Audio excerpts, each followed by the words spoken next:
Hello everyone, Vangaris here. Welcome back to Subnautica.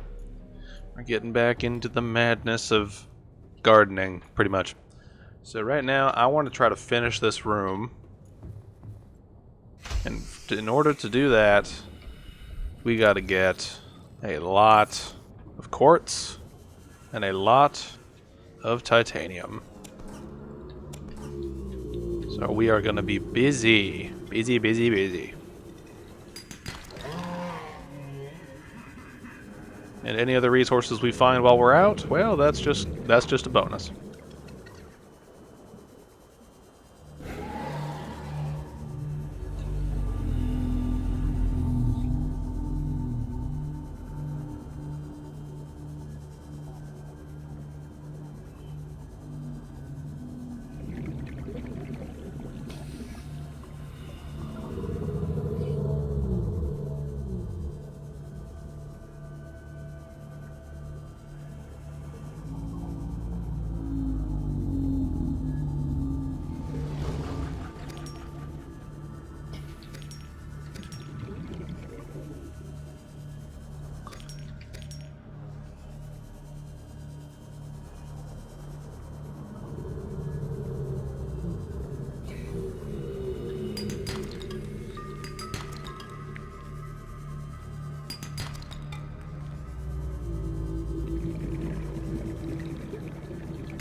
I think we might try to catch up on different things while we're doing this. So maybe work on trying to finish that one level of the base.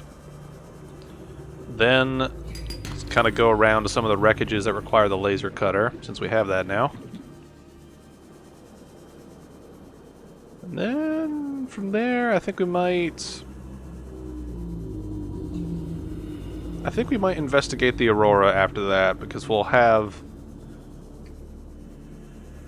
a good bit of stuff under our belt, and there is stuff in there that's really useful, so we should head in there probably as soon as we can, realistically, so probably go there after we satiate our appetite for gardening.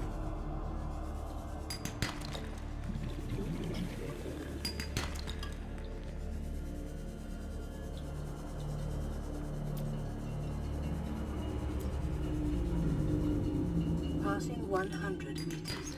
Oxygen efficiency decreased. There's a warper.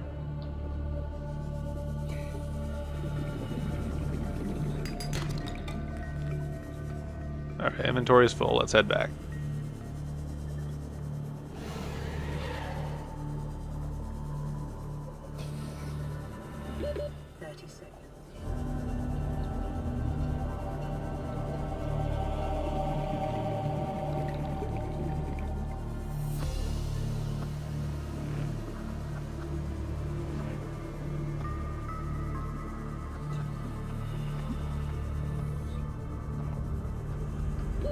Oxygen.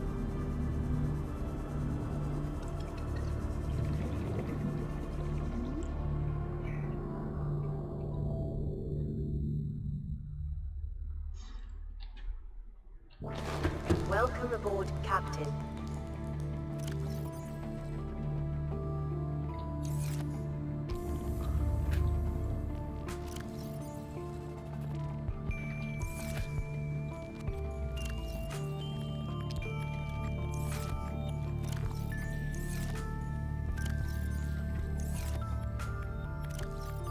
Seek fluid intake.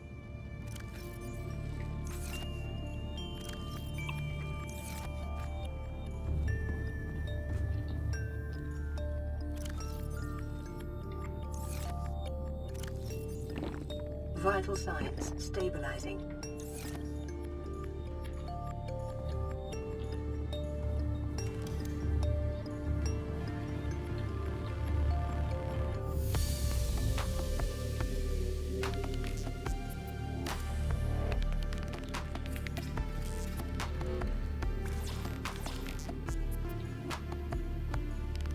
Alright. See, this is the thing now, is I'd like to finish up a lot of these spots with a different sort of plant life in them. Which means I have to go back to the island and grab a bunch of this stuff. So that'll be something we need to pay attention to. I also need to work on finding more power sources for this base. I could build a bioreactor just because I have that and it's pretty cheap, but I don't want to do that. Like, I've done that so many times. I would like to actually use something else.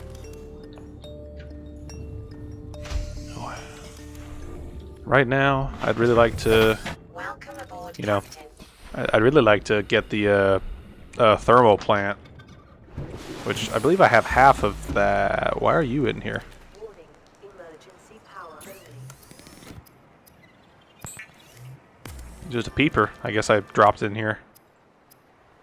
Oh well.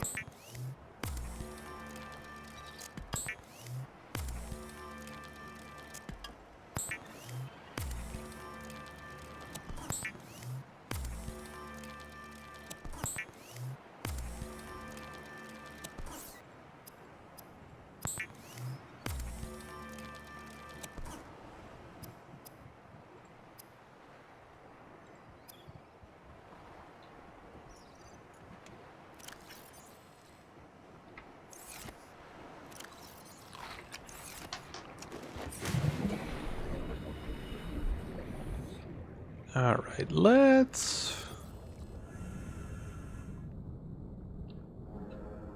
Okay, let's finish some things in here. Warning, emergency power only. Oxygen production offline.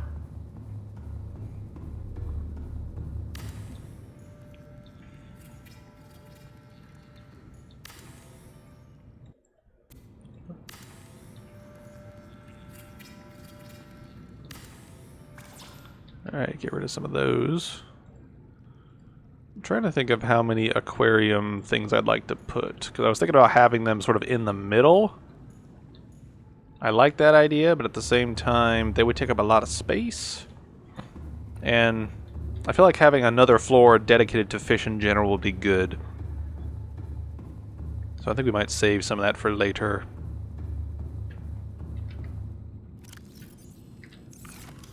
Alright, as for now,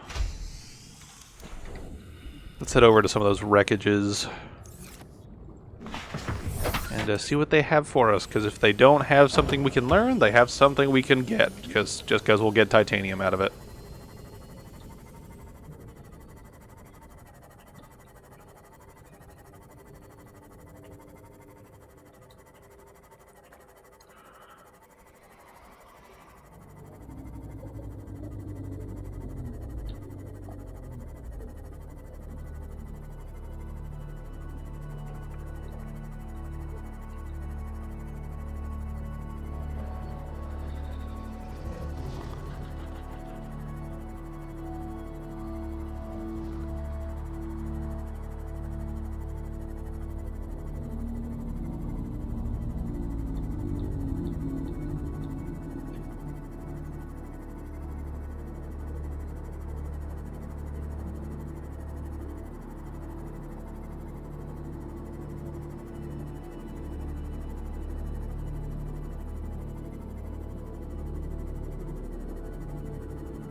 Here we are.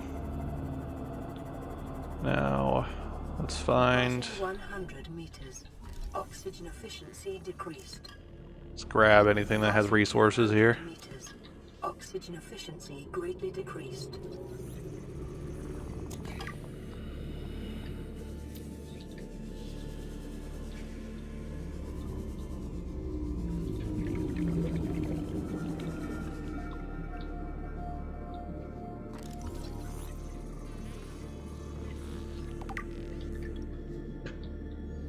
Here we go.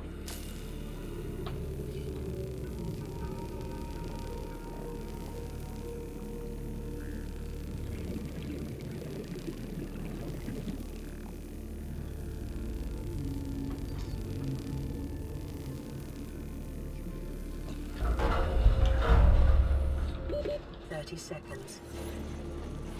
See, this will give us stuff we need. It's good. Very good.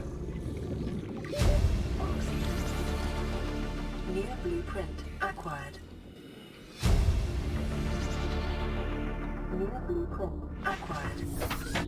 Alright, probably should be a little bit smarter about this. Try not to die. Try not to die. Alright, now that I have the modification station, I've got a good bit of stuff that I can use. It's good.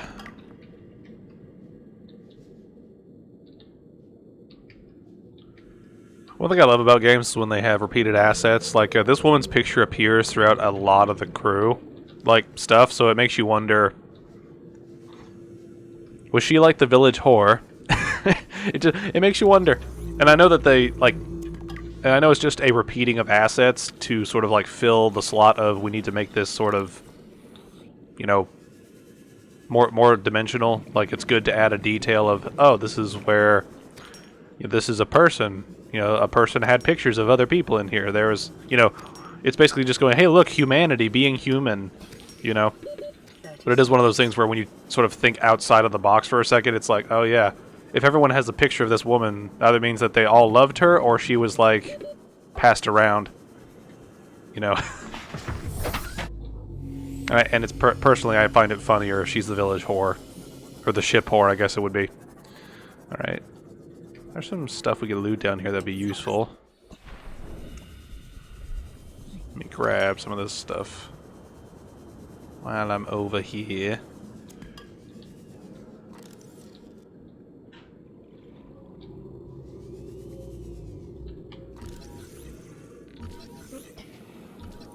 Can I actually pick you up? I can't actually pick you up. You're so small that I can't pick you up.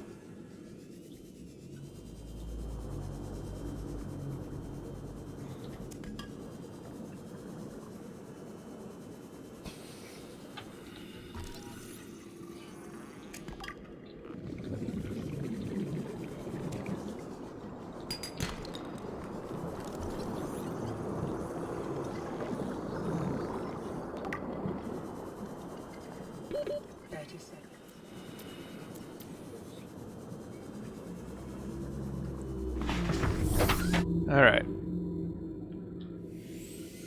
Alright, what I think we do is... see, I'm gonna drop this beacon. I'm not sure what to call this. This leads to the blood kelp. So I'll just put blood kelp. Then I'll pick this one up, because we don't need the cutter stuff anymore.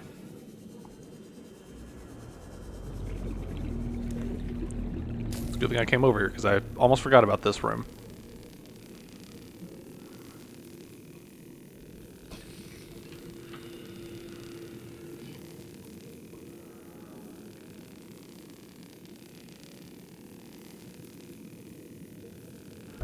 Passing 200 meters.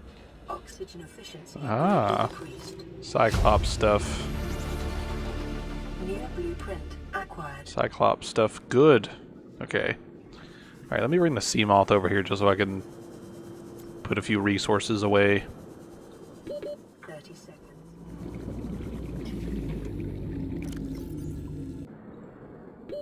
Oxygen.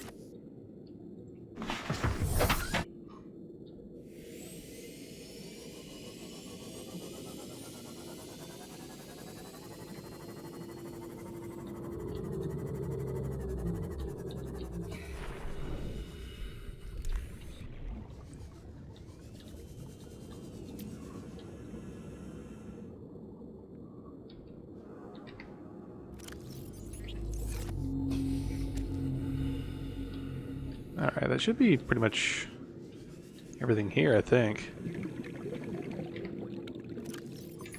There's a cosmetic thing I could pick up. If I can remember how big it is. There we go.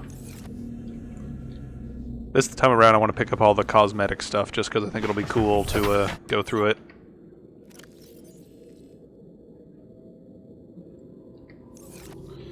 Alright. See, that's something we need to go to. Something else we can go to. Alright, where are we? See, that's gel and ruby.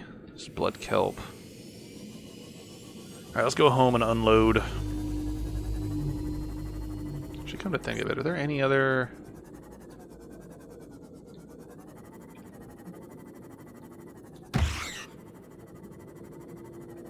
I need to keep an eye out for the thermal plants, because that's something I really want to use, and I can never remember where the actual resources are to build it.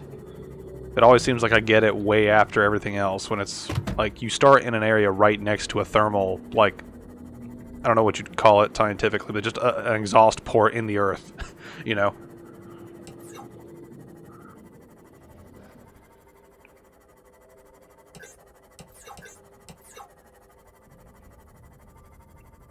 I think one thing I may have to do with the base right now is just add another solar panel, just to keep things running.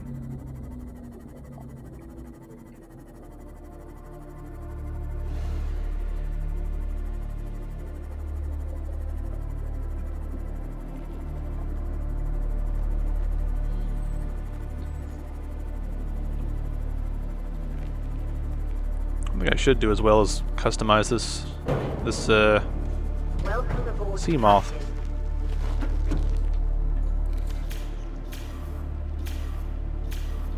Hey. Oh, you can repair it. Okay. Actually, no, I think I remember complaining about that earlier, and it was like, oh, you actually could. It's just a little weird to do sometimes. Alright, we're going to call you...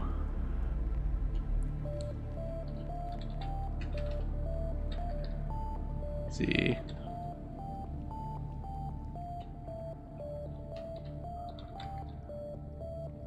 We're going to call you Teeny Blip. We're going to pick some bright colors for you. Be yellow, very easily identifiable. All the other colors don't matter, so... There's our little yellow angel. Alright. Give me that, so I can throw down some more stuff.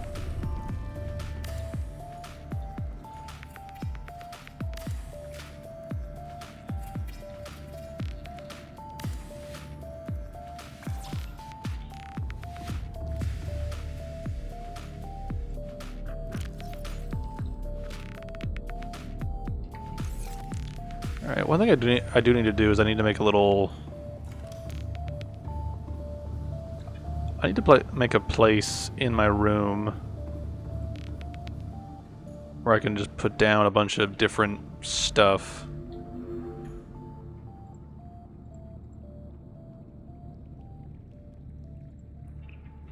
Put this over here. Put another one right there. Then we'll put stuff on top of that. Right now I can't really place this on anything, but I'm just gonna put it on the ground for now. We'll come back later. Alright, let's put away this inventory and do what we can, then get out of here.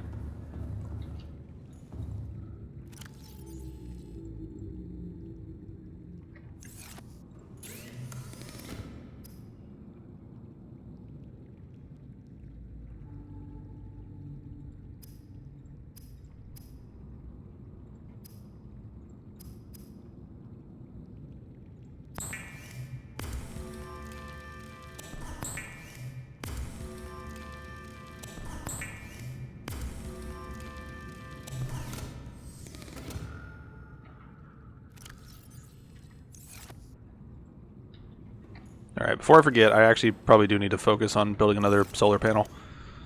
Alright, what's this cost? Titanium and copper. Okay. Grab one. Actually, I'm going to make a solar panel, and I'm going to make a few beacons as well, just because we'll probably need those.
Passing 100 meters.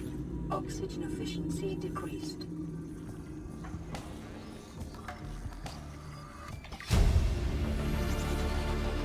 Near blueprint acquired.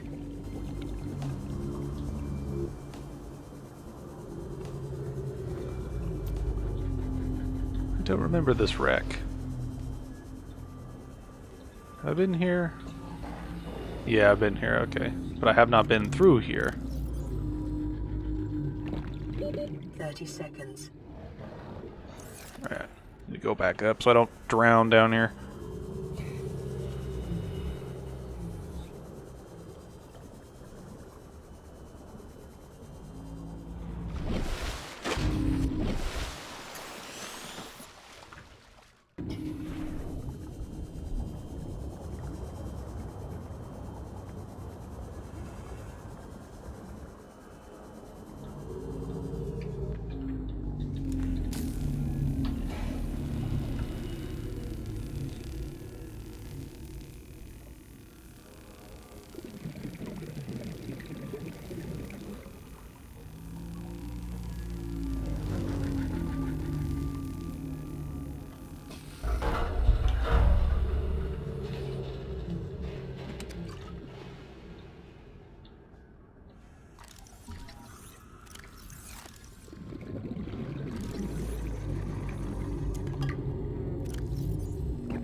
I got plenty of those.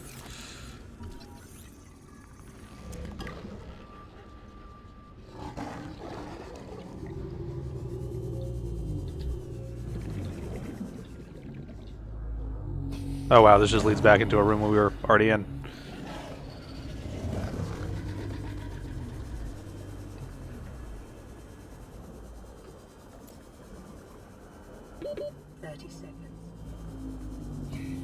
I really need to use the scanner room once I get some of this stuff sorted out.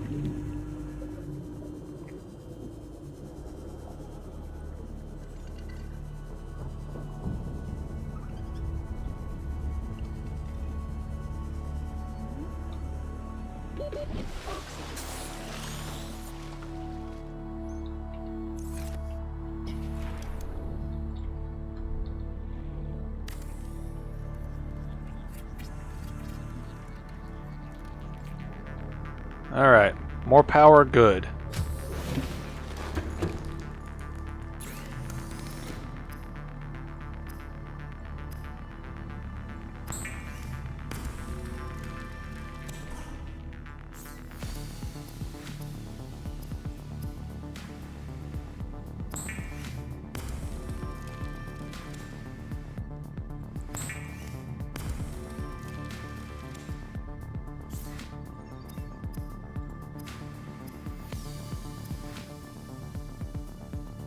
Let's see here. Nom? Alright, we're keeping those in there. Alright, let's go deposit some of this stuff. And we can move on. Where did I put the rubies? There they are. Alright, let me put the...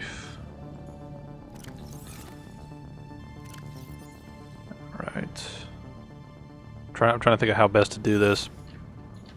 Actually, I'll just put all the glass in with the quartz because it's like one of the quartz isn't used for that much overall. Okay, I'm gonna make 2 beacons, then I'm gonna throw down the other. There we go. Okay, so I'm gonna make 2 beacons, and I'm gonna put the other titanite down into the pods in the into the grow beds. Then I'm gonna go take the sea moth, unload it because I keep forgetting to unload it. Use all that titanite up for what may be needed, and then I think we go out and just try to pick up more stuff. Actually, I need to put some supplies in there.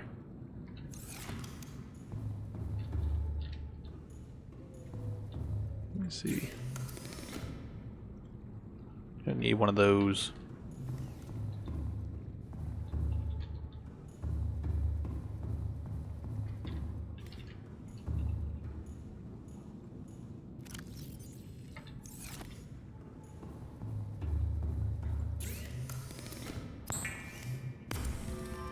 We are definitely going to lose power.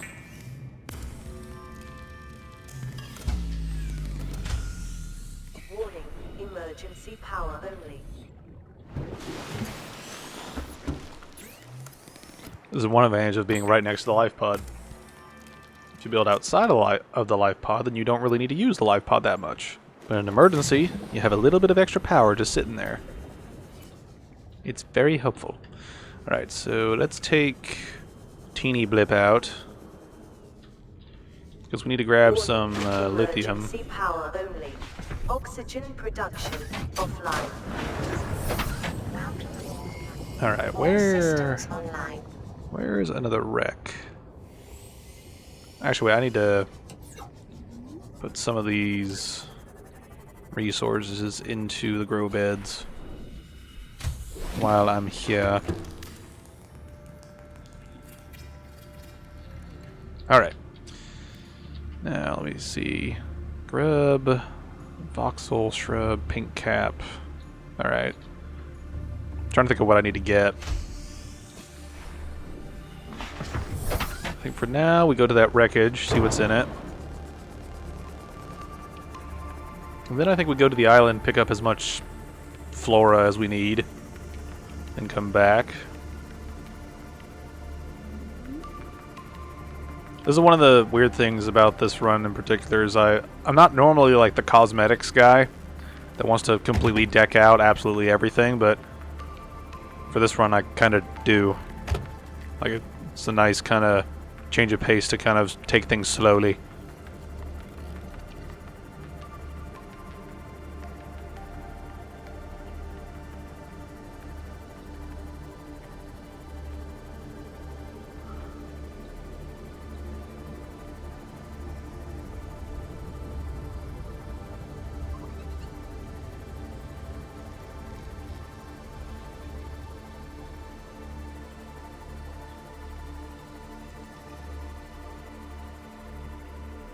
Hello, Ruin.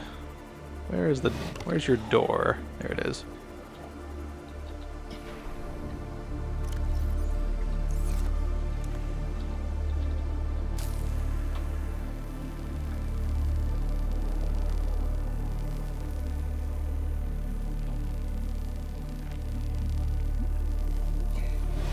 It's kind of weird seeing the shadow of my character, like, move his arm. It's all floopy and kind of awkward looking when you see it in like a shadow form. Integrating new PDA data.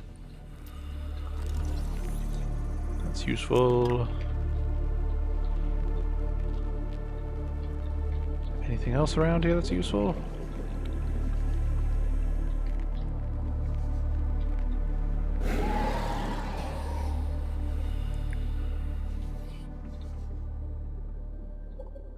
Oh, was that it? Was there really, like, nothing in here? It's kind of underwhelming. Alright, where's that beacon at? There you are.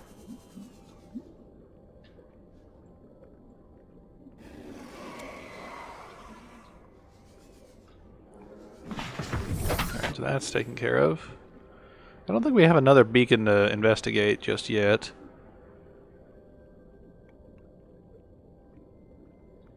Alright, so I think about it. I need to take a beacon to the other island, just so I can mark that, because I've marked the alien gun, I have not marked the other island.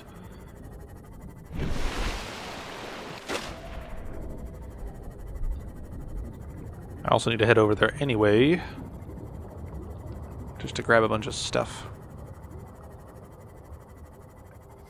Alright, I'm pretty sure it's in the opposite direction of the gun from the life pod, so I think it should be in this general direction.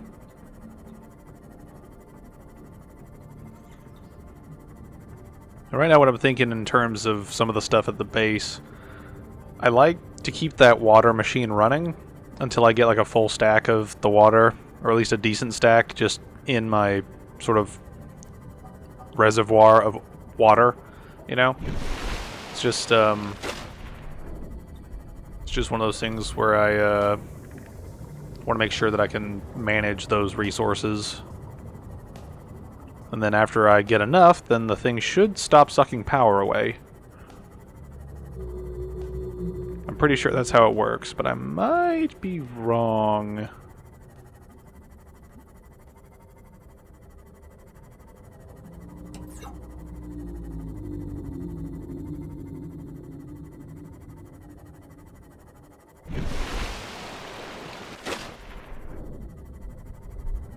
It's kind of weird how this island is obscured by like clouds until you get close to it.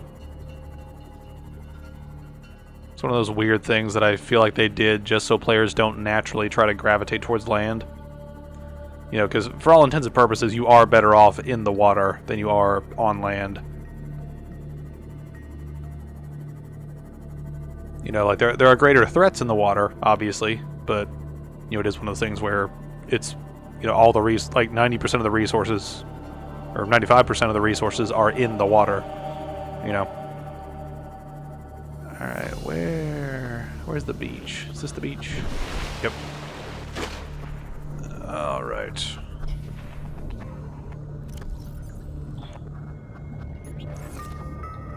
All right. Call you Degassi Isle. That will work. Alright, now let me check this out. Okay. Alright, we should be good to grab all that we need. I'm going to try to remember the number of plants we need.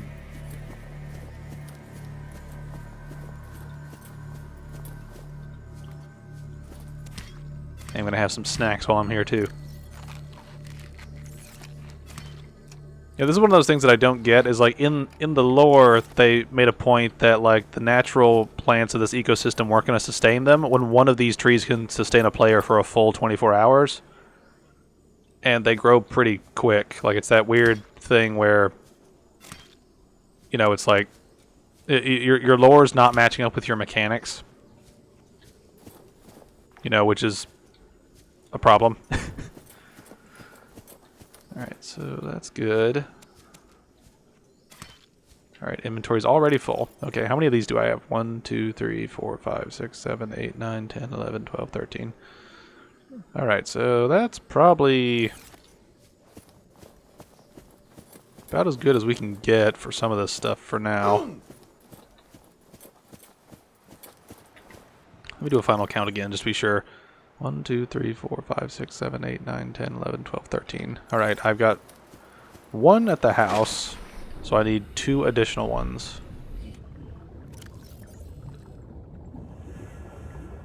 Alright, so I need 2 additional ones and a lot more of those.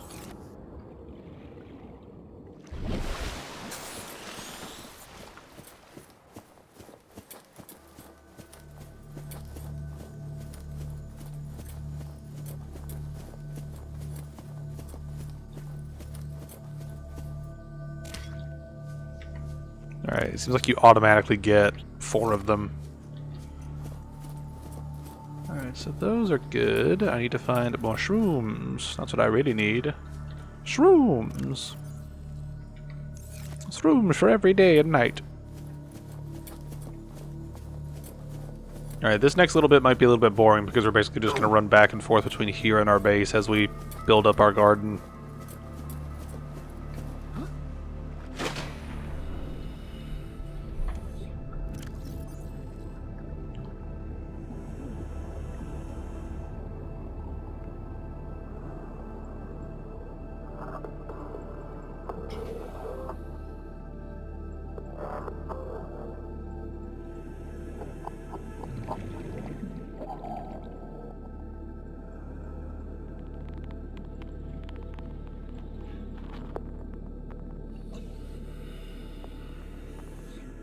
Alright, so there's all that. I'm trying to kind of keep my inventory sort of semi-organized. Alright, so I've got 2 of these at home. I have 6 in my inventory. I need to get another 8.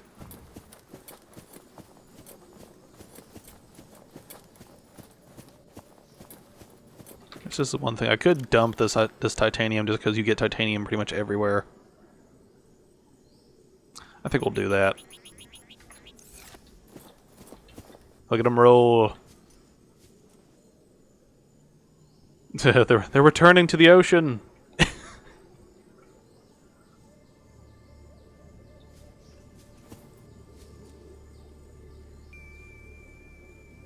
just wanted to take a little swim. How cute. Alright, back to shroom collecting.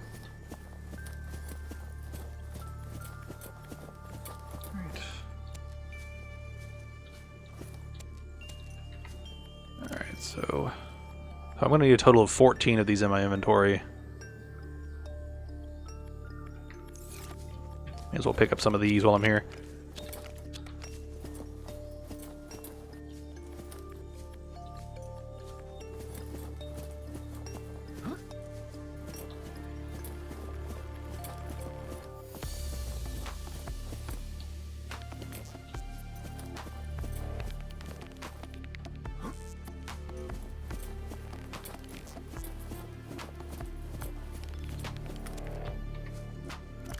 Alright, how we looking? 1, 2, 3, 4, 5, 6, 7, 8, 9, 10. Alright. I think that should be... No, we need 4 more. Need 4 more.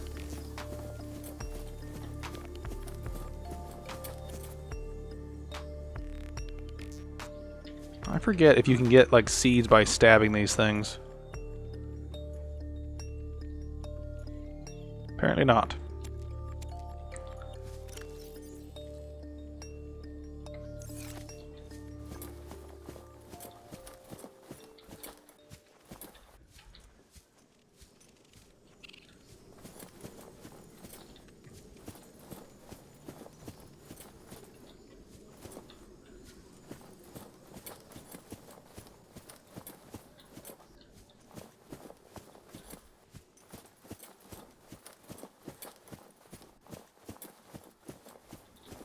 Oh, hey.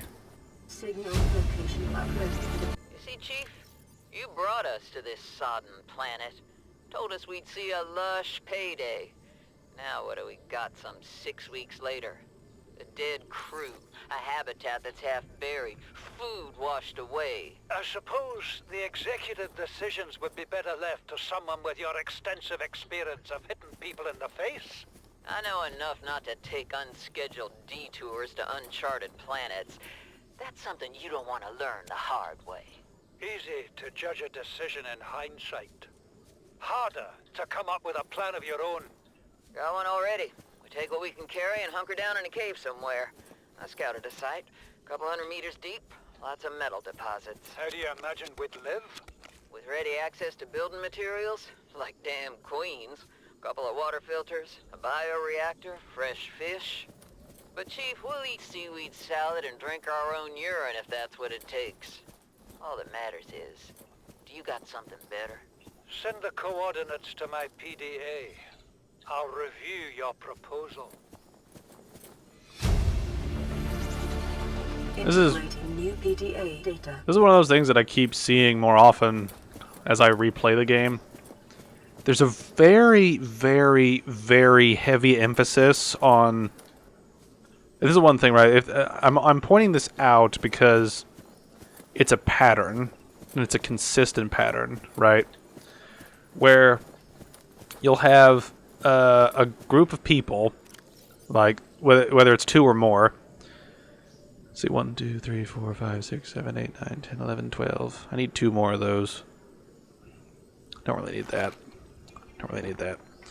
But it's a thing I've noticed where it's a pattern where you will often have group that consists of 1 female, maybe 1 or 2 males.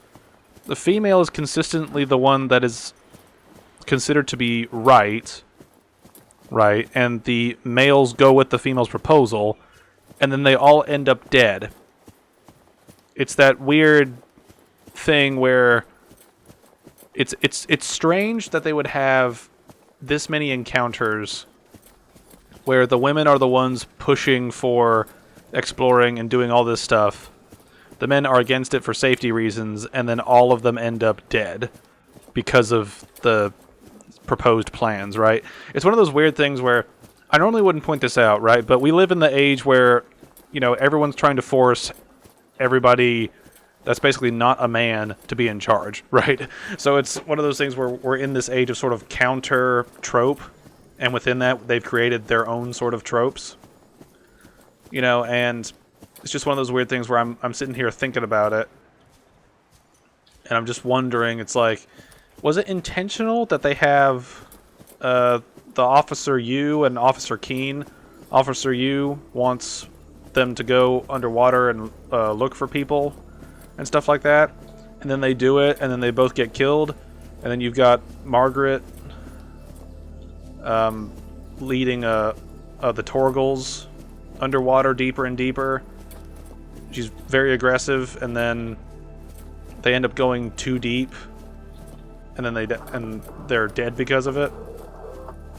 You know, and then we're gonna have an encounter later on the Aurora where some officer is doing some maintenance work, and then there's like a female officer there that reprogrammed a bot to be really annoying and not listen, which is one of those, like, why are you making my job harder? Like, stop being a bitch.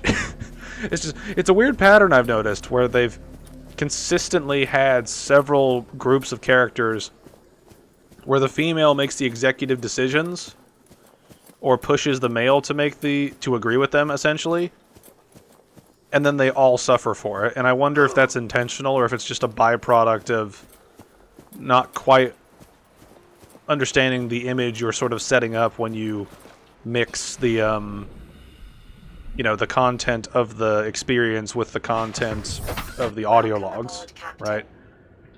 Or when you're mixing, like, you know, it's like that thing where when you create a situation where you have X character wanting to do X thing for logical reason, it's like, okay, that makes sense.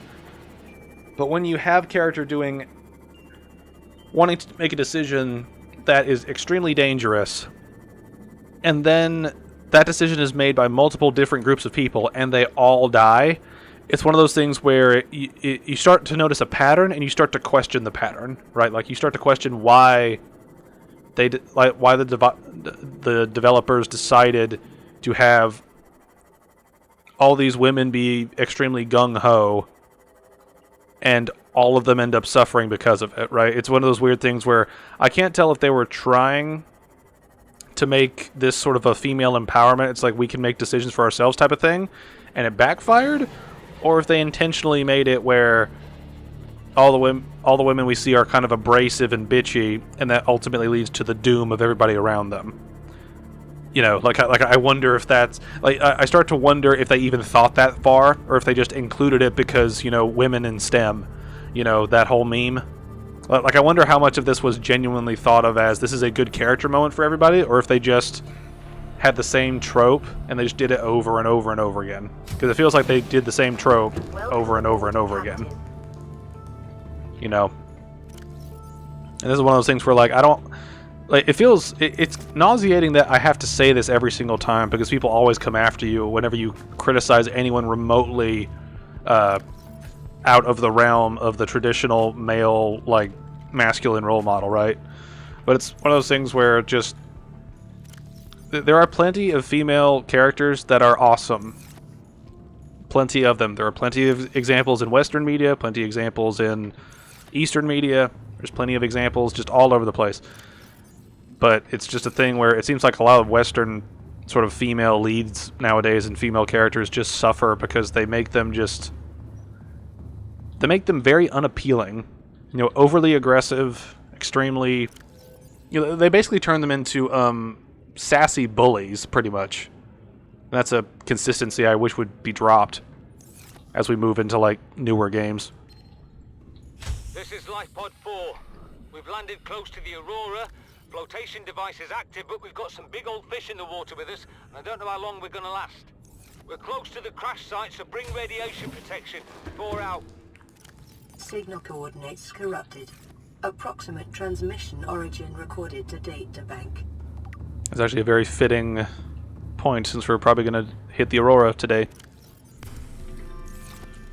All right, but getting back to my point, like you kind of know what I'm saying, right? Like it's the overcompensation, right? Of we've had a long period of time where men were kind of the go-to, or where like men are kind of the go-to action stars, right? They're kind of the go-to action pick, and then we overcorrected so hard by trying to make every woman in a role for an action movie the lead, and it's one of those things where it's not that it's male or female that makes it work, it's the writing around the character that makes it work, right? Like Ellen Ripley from Alien is a great example.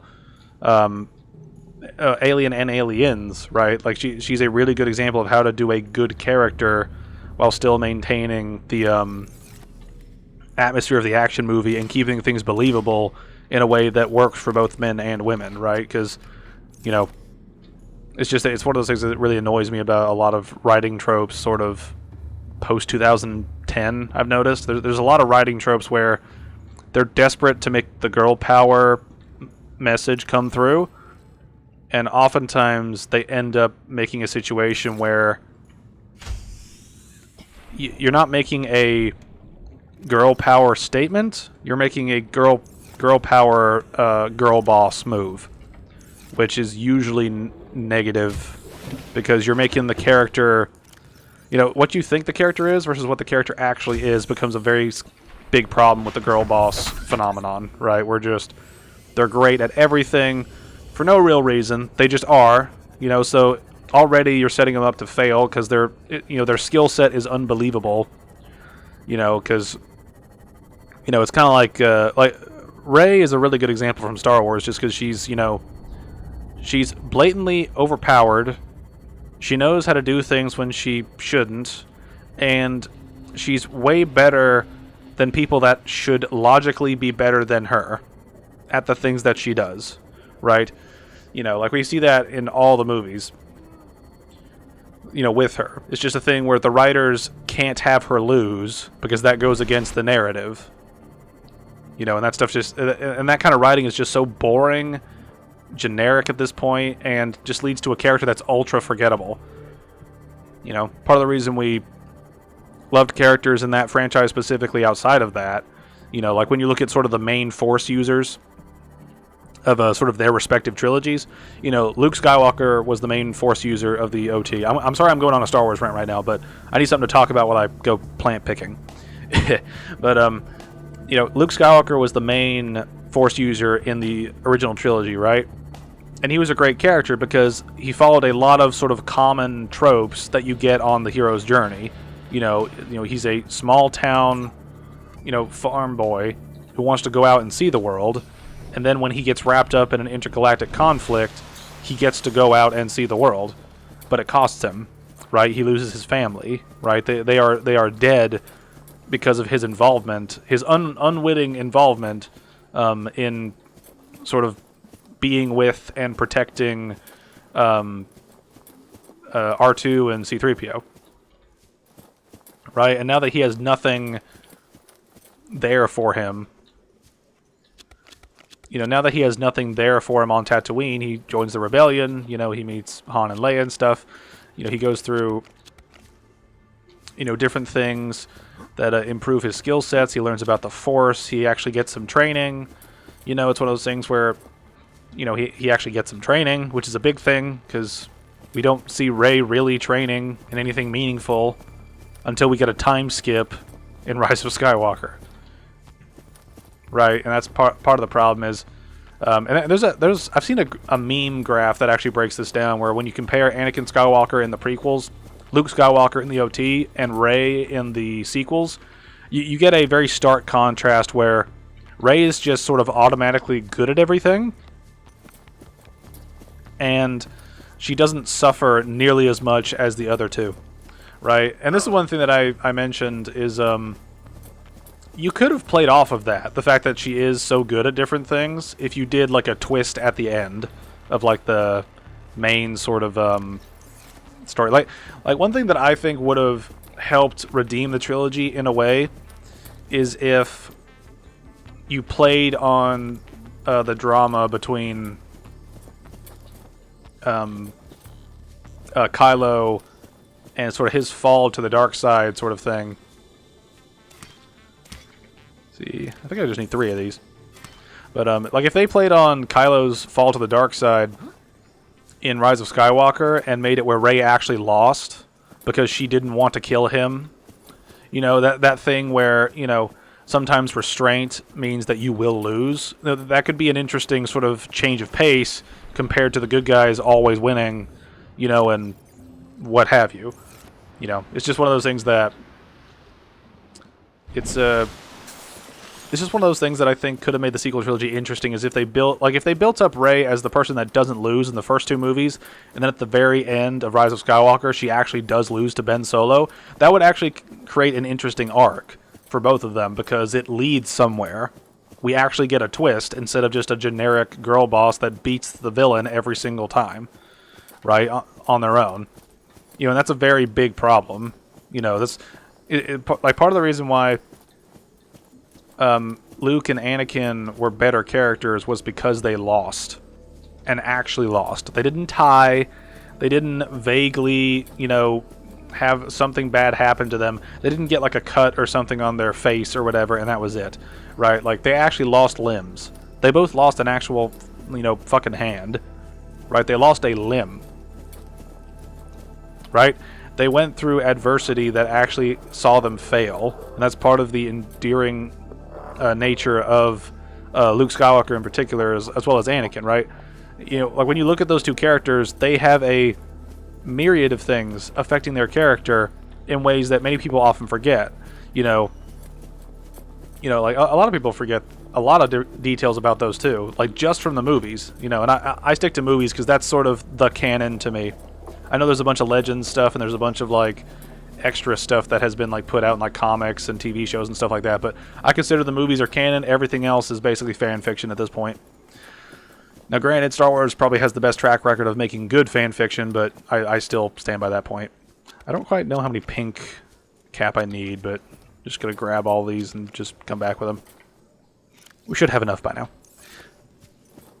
But it's just one of those things where just Rey has a higher success to failure rate than the other 2, and she doesn't suffer nearly as much, right?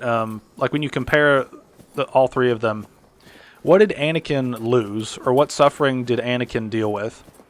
He was a slave from the time of his birth until I think he's 9 or 10 in the Phantom Menace, so about a decade, right? He's been a slave child on a desert planet for about a decade, right? And then he, you know, trains in being a Jedi for the next 10 years, right? Which is already sort of an emotional thing that's probably difficult because he has to leave his mother behind. You know, he's obviously unstable given how he was a slave for most of his life.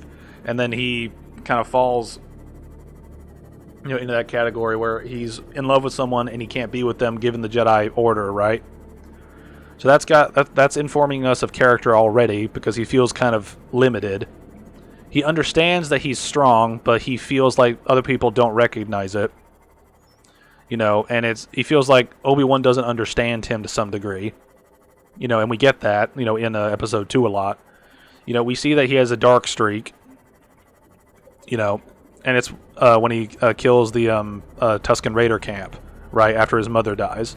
Right, he's tortured in his dreams about his mother dying, right? So he's got a lot of trauma. He's got a lot of instability in his life in general, right? So he's already, as a character, much more interesting than Rey is, right? You know, and it's also a thing, too, where just Rey's backstory is inconsistent, right? Which is part of the problem with her, by comparison, right? Welcome You know, aboard, like, Captain. Anakin's backstory is basically, he was a slave since birth. He was a Jedi for about, I think it's supposed to be 13 years by the end of Phantom Menace and the beginning of Revenge of the Sith. Because I know there's like a couple year gap between episode 2 and 3. And so he was a slave for the first 10 years of his life, was a Jedi in training for the next 10 years of his life, and then went into a war at the age, I think, of 19 to 21 or 22, right? So he's been through a lot, all right, by the time Revenge of the Sith actually happens. You know, that's a big thing people forget. It's like he's been through a lot in his life by that point. You know, and it's just one of those things that when you compare that to what Rey went through, where her parents left her on not Tatooine, and that's kind of it. Like, from the details I remember of the films, it's not like she was an actual slave. Like, she was just left on the planet to fend for herself. And that's about it. It's like, yeah, that's bad, but we don't really get any character out of that besides the fact that she has lived this long and she scavenges things to pay her bills. You know, that's about it. And that's something that's problematic because that doesn't really give us a lot in terms of her character, in terms of what that does to her emotionally.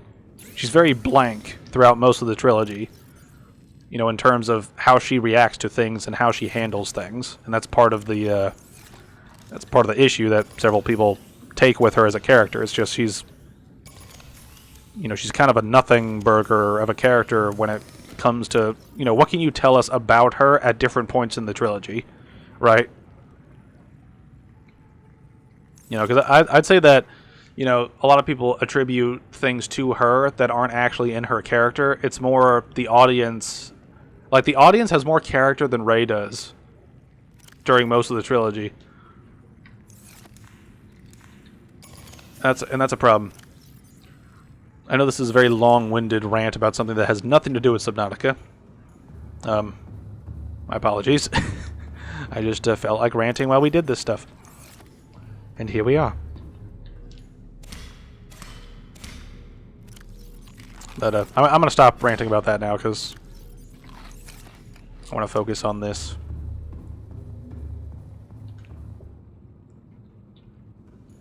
I'm trying to think of what else we'll be able to grow, because I got a good bit of everything here already.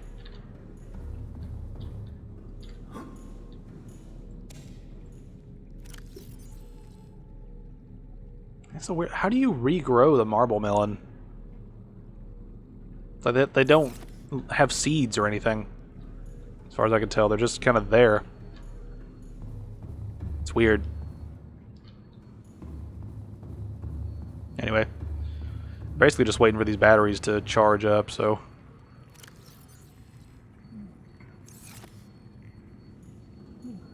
Let's see, let me check some things real quick.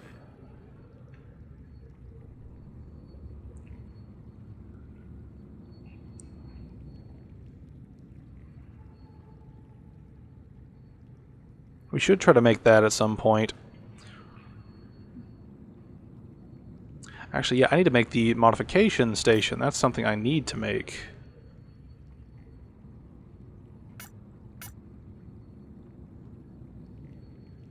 Alright, where is the modification station? Where are you? There you are. Alright, let's start getting stuff together to make you. Alright, so I'm gonna need a diamond, I'm gonna need a computer chip.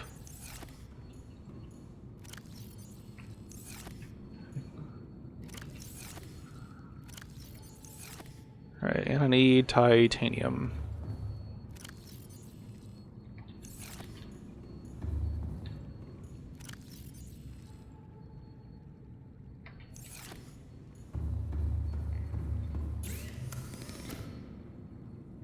I keep forgetting I don't need to make a wiring kit for a computer chip. I always forget that.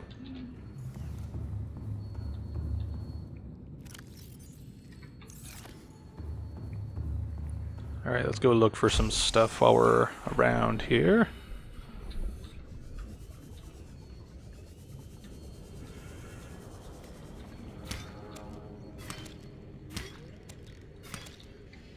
Go ahead and grab a lot of this since we're here.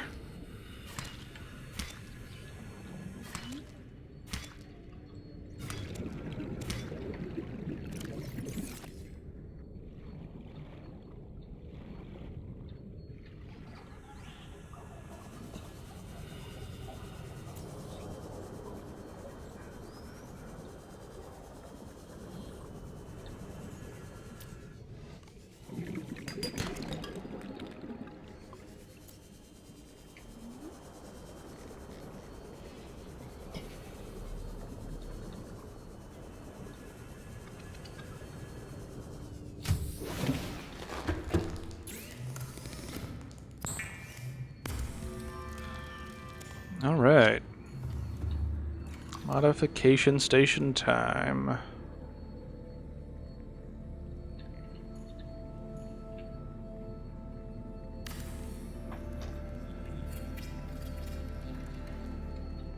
Nice.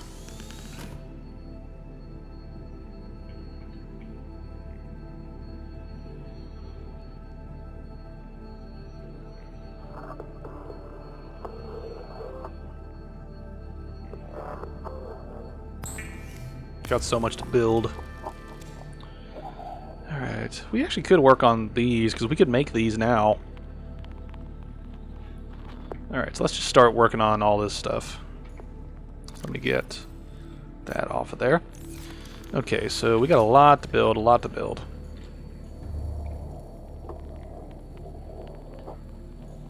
Okay, no matter what, we're going to need lithium, and that's one thing we are dry on at the moment.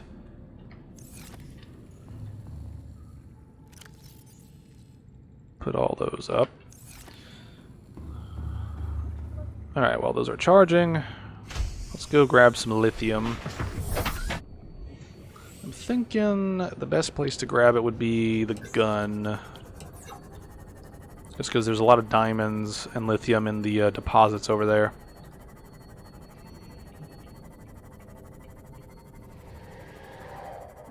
Also could go exploring a little bit. Just look around for some of the wreckages around there.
Alright, we got work to do. Time to find some deposits.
Gotta get your samples when you can.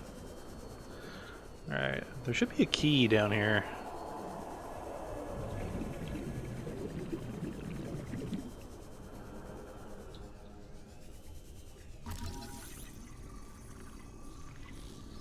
Sample.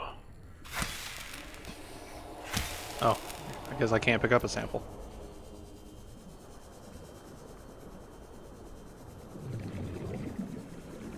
Gimme!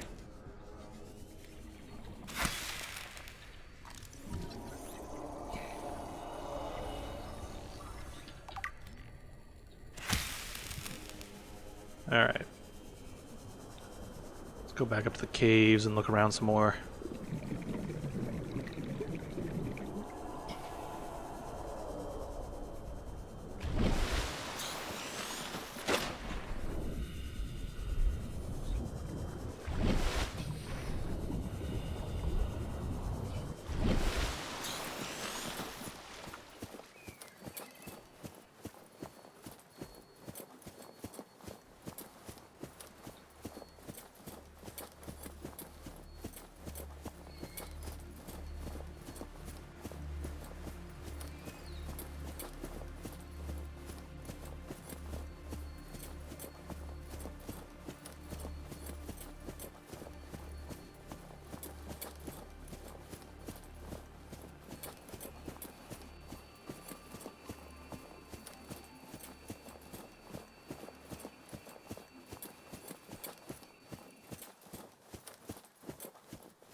Alright.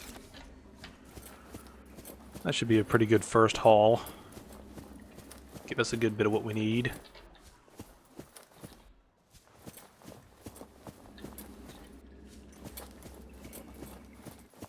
Now, I'm thinking I might go over there, check the ocean floor for that life pod, since it's kind of out there a little bit.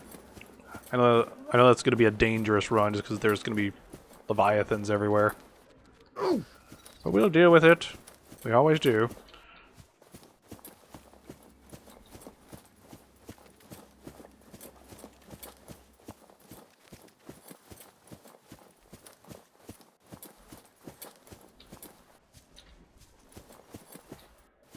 I always get lost whenever I go through this area. It's like, which way am I going? Am I supposed to be going this way?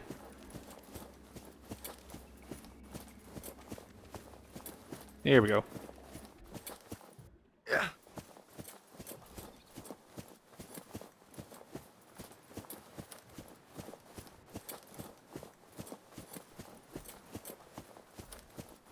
We got a lot of lithium, but I'm not sure this is going to be enough.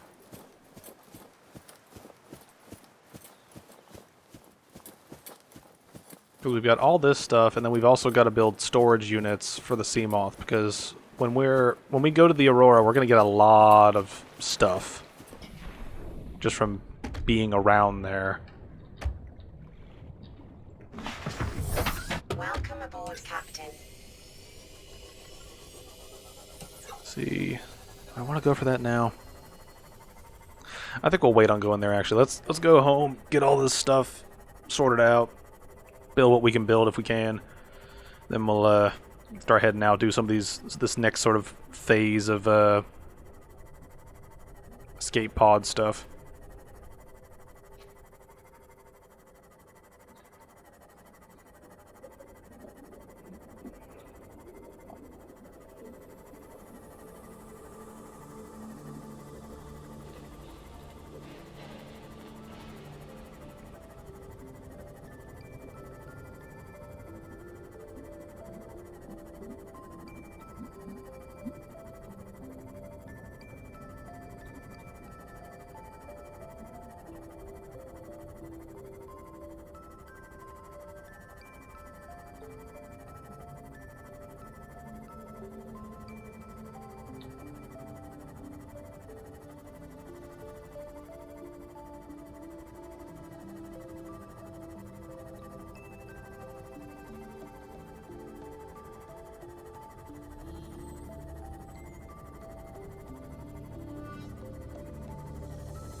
Oh yeah, I forgot. I didn't put anything in there. Welcome aboard, Captain.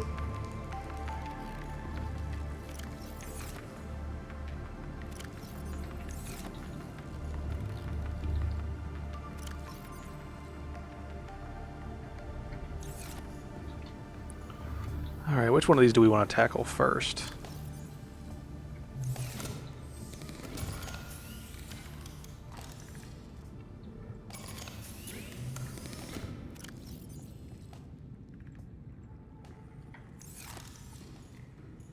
I think we probably do the ultra thingy real quick. Just because that'll help with pretty much everything we do underwater. Yeah, it's a massive one, right? It's like... yeah. It's almost 4 minutes. That's wonderful. Alright, let's get that thing off of our... thingy. Alright, next is those. Those are pretty cheap to make. So I just need to get some silicon and some titanium. Alright, I got those. Now I need some titanium.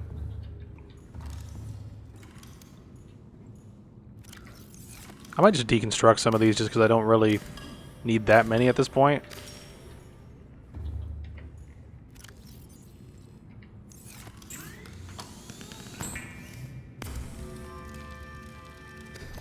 Nice. Alright, now here comes the question, because we don't really... why did I come in here? We don't really need the Seamoth to be able to go as deep as we can just yet, because we also need storage modules.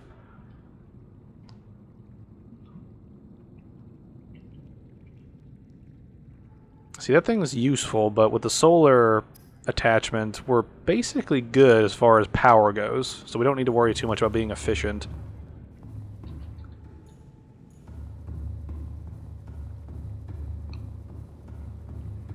See, this is the thing, though, is we need plasteel ingots. Plasteel ingots, I think, require a lot of lithium. Yeah, that's 2 per 1. So we got to go get a lot of. We got to go get a lot of titanium.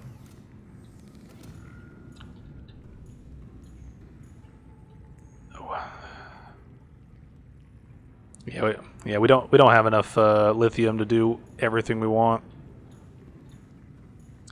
We could go back to the magnetite area and try to grab some of that stuff, because there is stuff there that, like, there is lithium down there.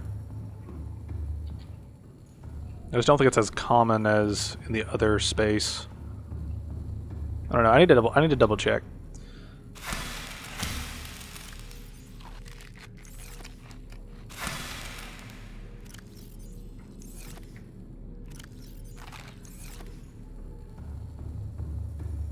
All right, let me.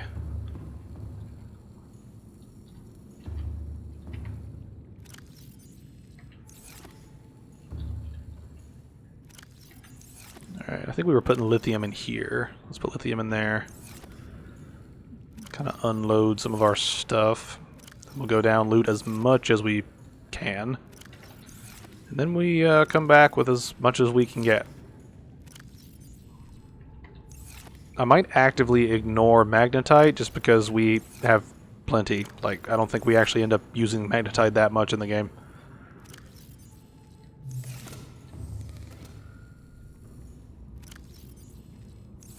Alright. Are we good? Yeah, it looks good.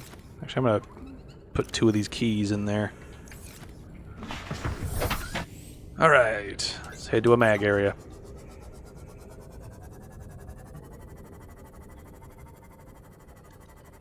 Hopefully along the way I can pick up some titanium.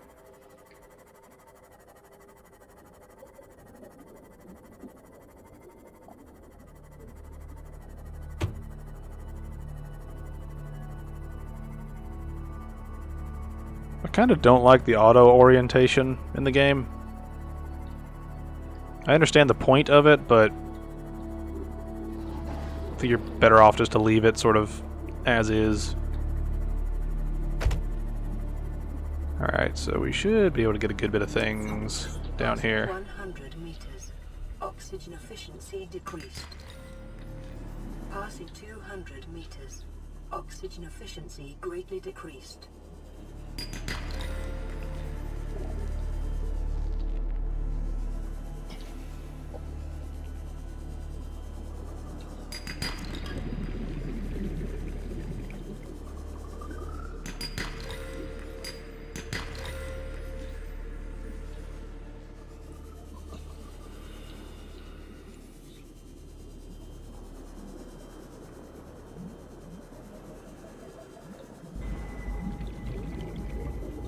Really use the prawn. That's something that would be really helpful, is if I got the drill arm and got that working.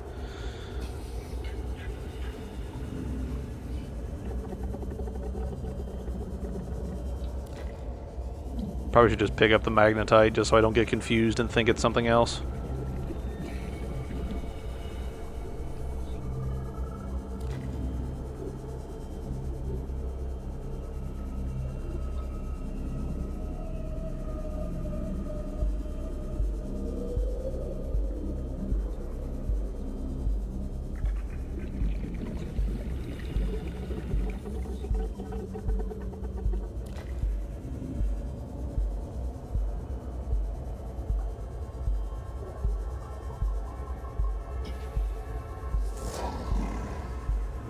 Not getting a whole lot of luck with the lithium down here. Could have sworn there was some down here, but I guess maybe not. Oxygen.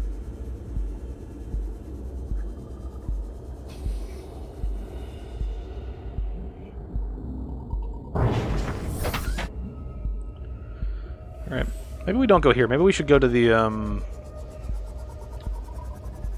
let's see, maybe we should go to the gel and ruby area, because I think there was lithium over there.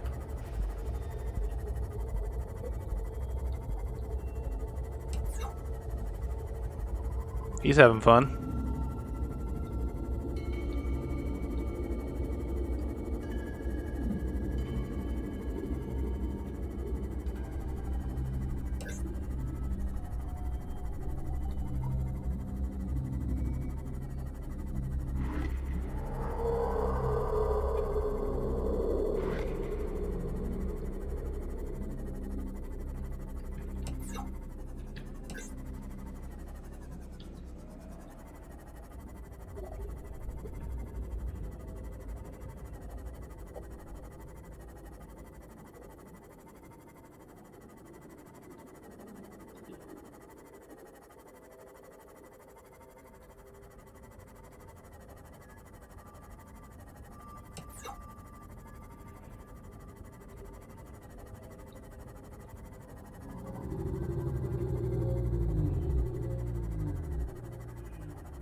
See if I can find anything around here.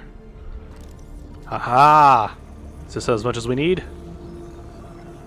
Sweet. New blueprint acquired. Praise be.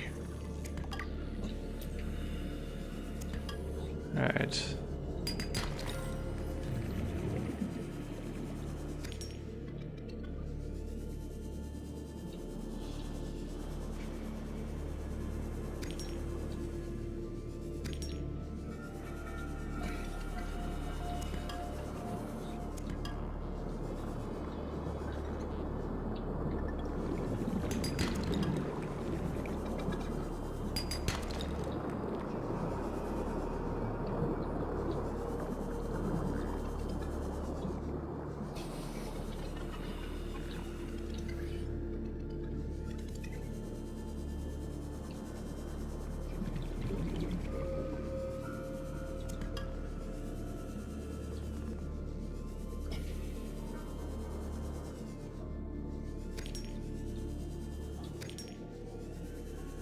Hey.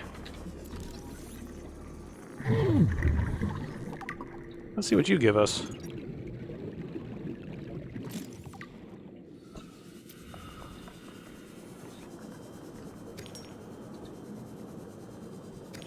It's kind of funny. We got a bunch of stuff for stuff we will build, but not the stuff we're actually building right now.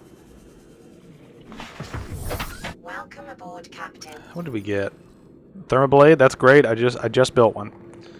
Repair tools, pretty much another set of gear, flashlight. Well, we can have a spare bit of gear.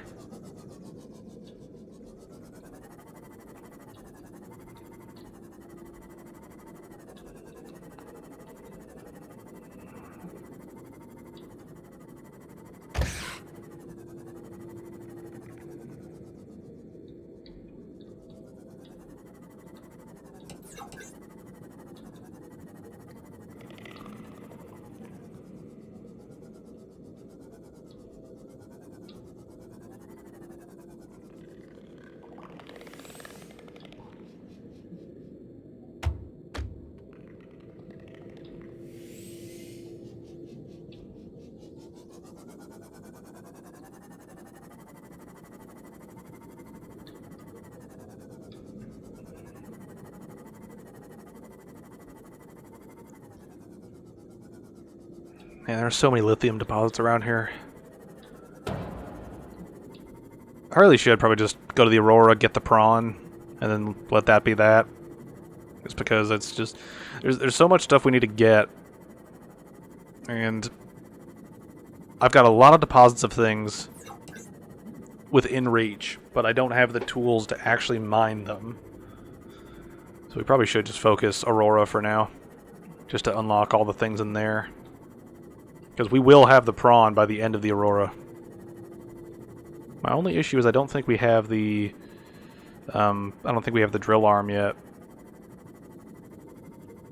Which I think is near the Aurora. But I might be wrong.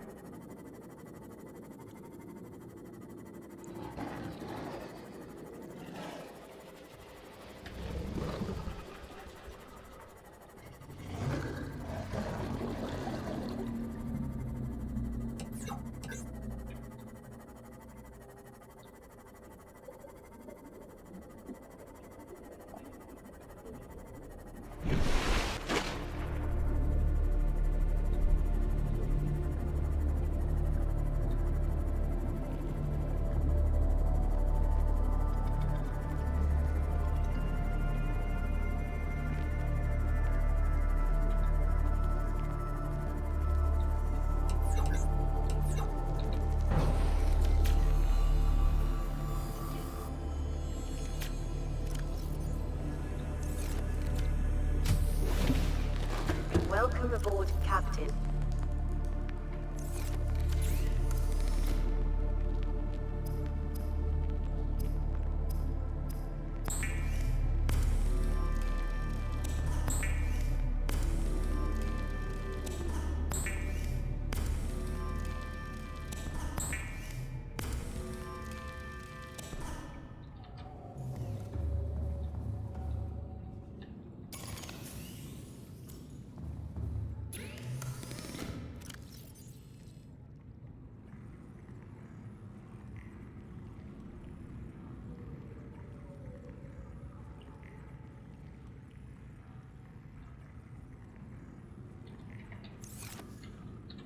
Take all the batteries out of these things.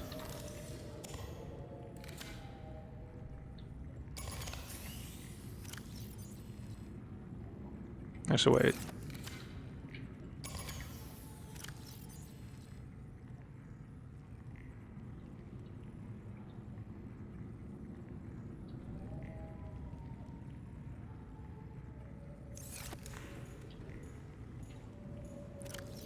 Alright, we'll put this extra set in here just for posterity.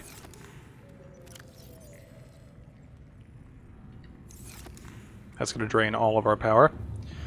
Now, one thing we should make while we're here is we should make the thermal plant. That is something we should absolutely make. See, I'm going to need that. I'm also going to need like the power connector thingy. I don't know. I actually don't know if I have that yet.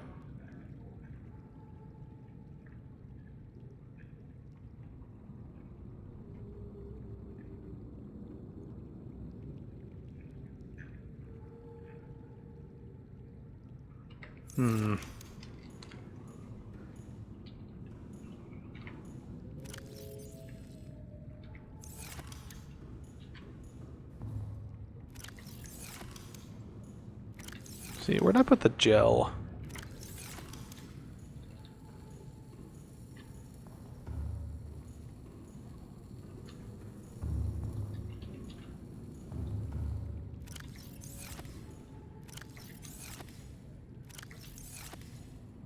There it is. Alright.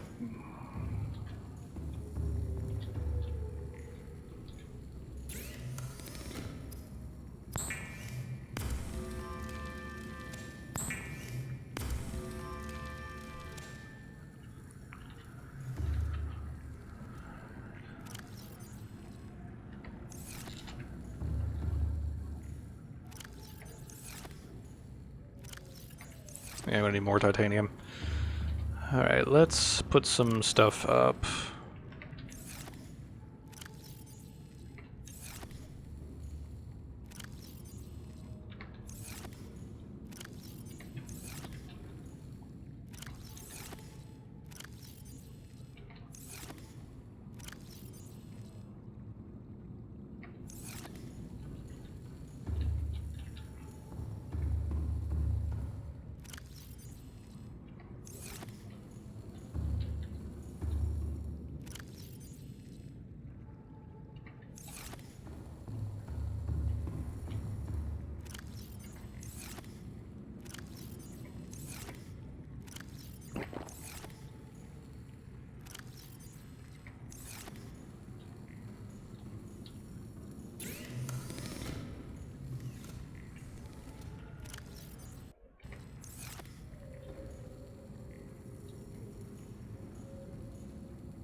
Alright, let me find... I'm trying to remember where the magma spout thing was.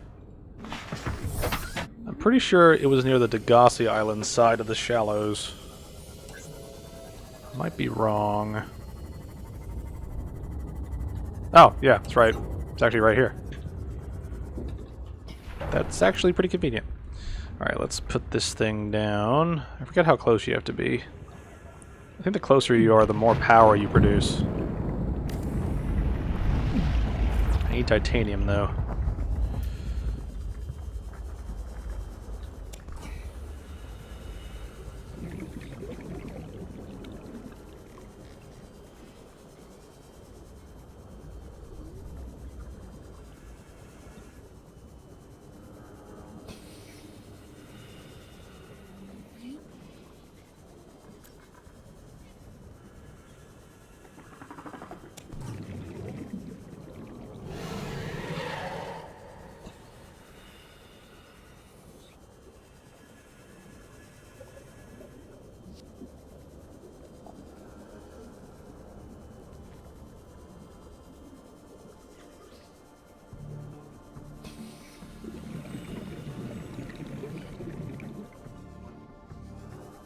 Come on, I just need a little bit more salvage.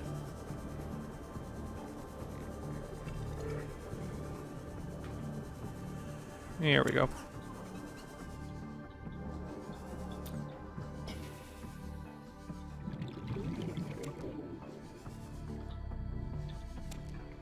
Going to need these teeth too.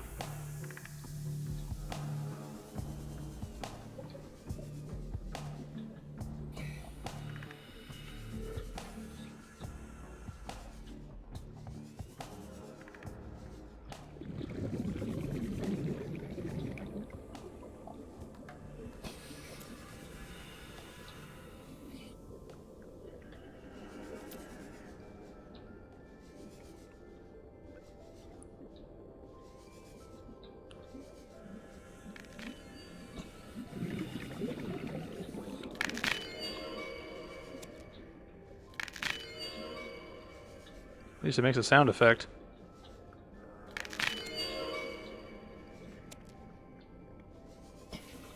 Alright, how we doing? We got a lot of those. We're gonna need a lot of teeth, so this might actually be a good opportunity. How much salvage is this chilling here?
Nice. We're gonna need all that.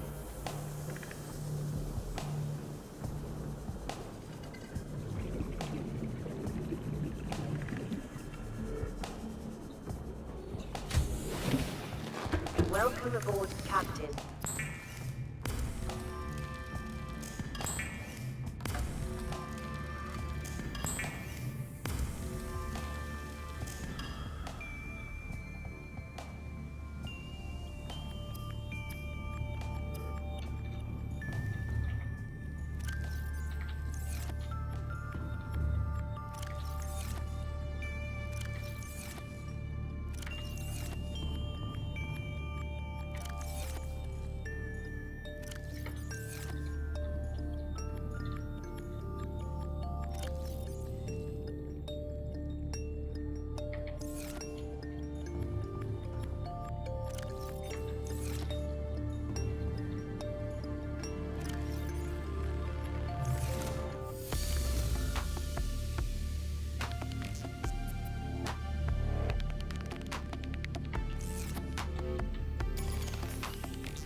My biggest thing is I don't have the power connector, which is a problem. But I think this message might lead us to a place where we get it, because as soon as I built the thermal reactor, I got a message pop up. So I assume we're about to go to a place that has the connector, the power connector thingies. This is Life Pod 2, coordinates attached. We're way past our safe depth and bleeding O2. We'll have to swim for the surface, but it's 500 meters straight up. We'll make for the rendezvous and keep you posted. Out. Signal location uploaded to PDA.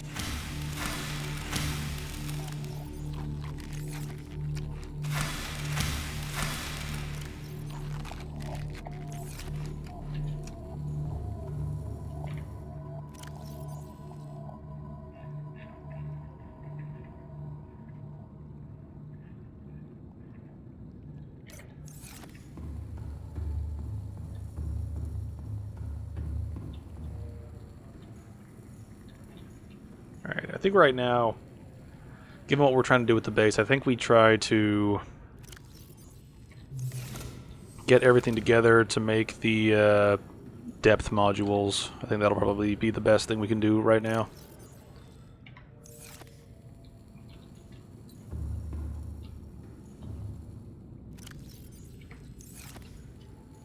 Alright, now I just need plasteel ingots, so I just need a lot of titanium.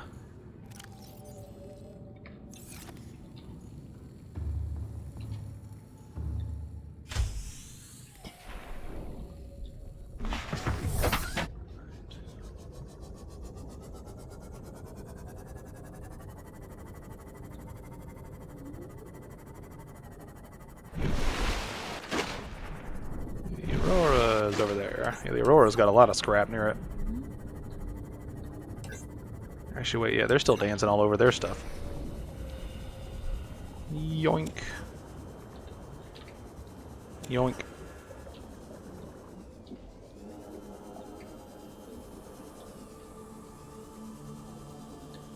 I think about it, I'm gonna need at least like 5 scrap salvage pieces total.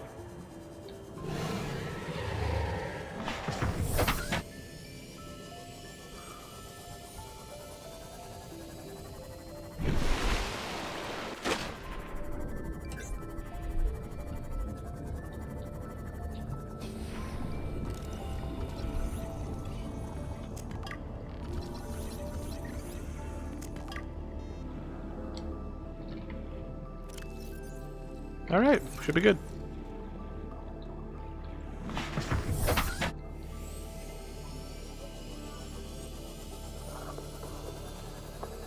Because once we get this depth module, we can pretty much go anywhere on the surface,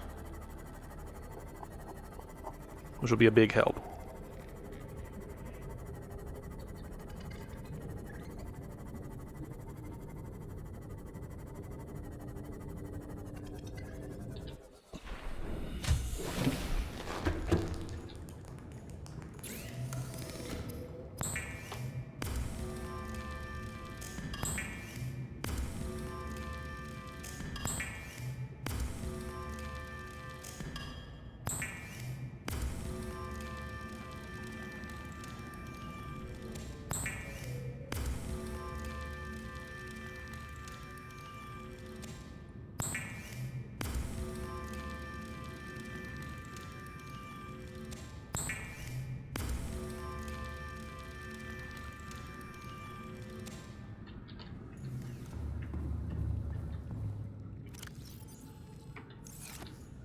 Let's see here.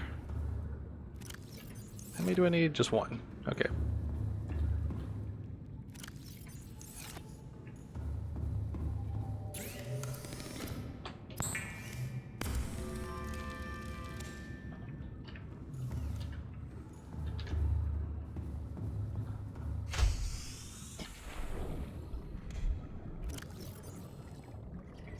I always forget. Do we build this at the modification station? We do. Okay. Sweet. Double sweet.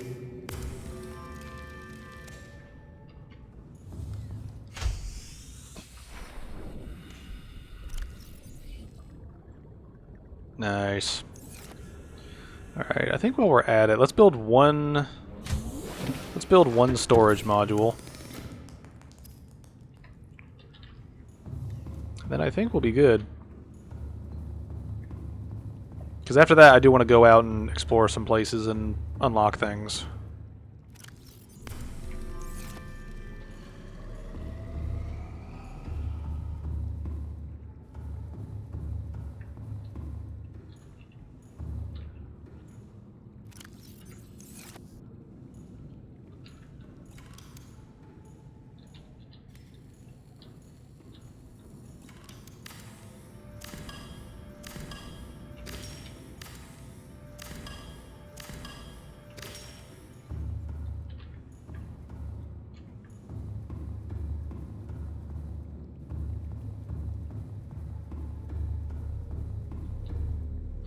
I keep running in here for some reason. I guess I'm used to having the big area be the hub.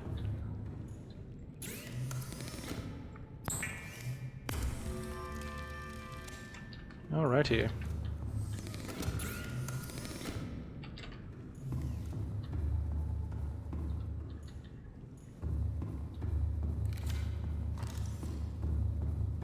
Alright, let's make sure all of our stuff is ready to go. Let's throw these batteries in for charging. Let's unload our inventory real quick.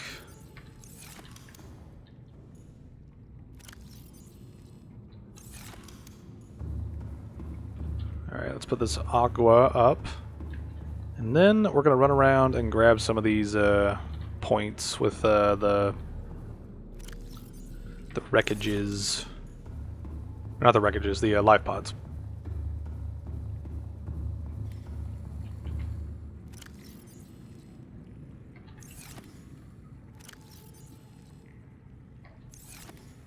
Alright, I'm just going to leave these here. Don't really need to bring batteries. We're going to be out for this long. Alright, so which one... Let's see... See, that one's going to lead to progression, so we probably should avoid that one for now. Alright, let's go do this one.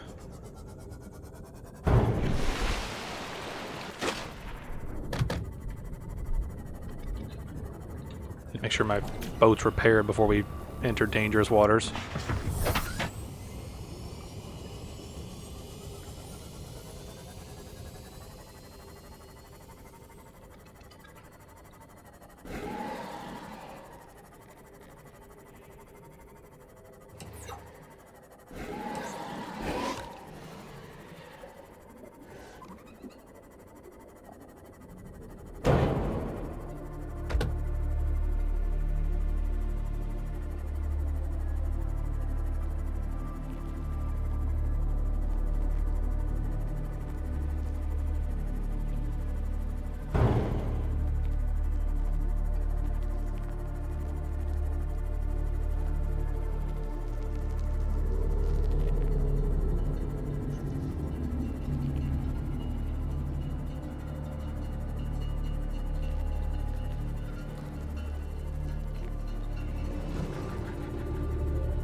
Time to enter Shroom Town. Passing 100 meters. Oxygen efficiency decreased.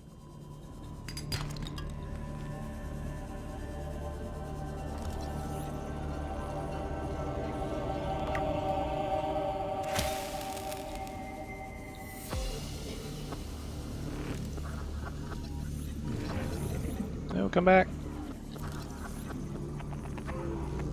The biomass in this area is dominated by plant life, picking up faint or terror vehicle signatures.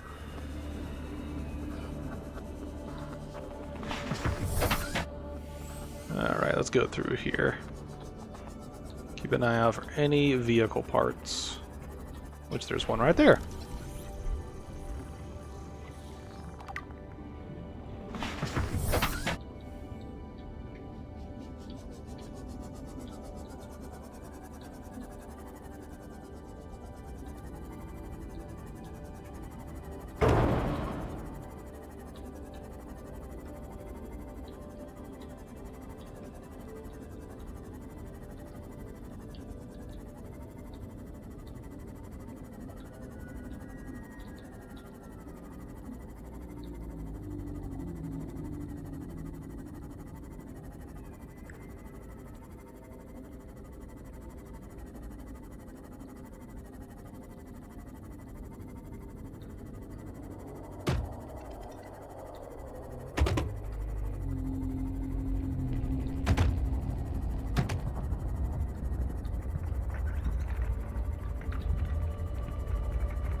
meters.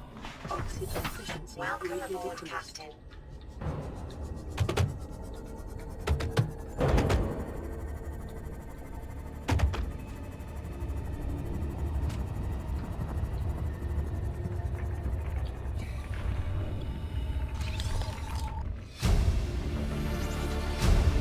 New blueprint. Integrating new PDA data. Integrating new PDA data.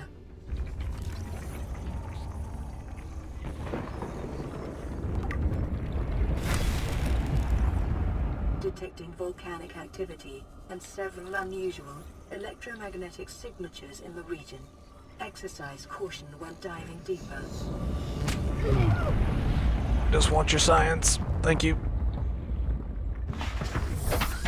Alright, so we got that. Probably should mark this place. This is the bulb area.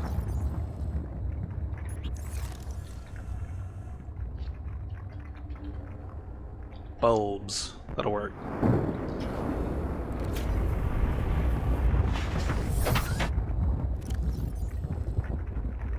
Alright.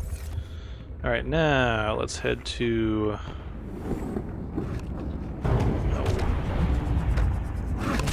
Let's head to the proposed Dagazi habitat.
New blueprint acquired. Good deal. Good deal.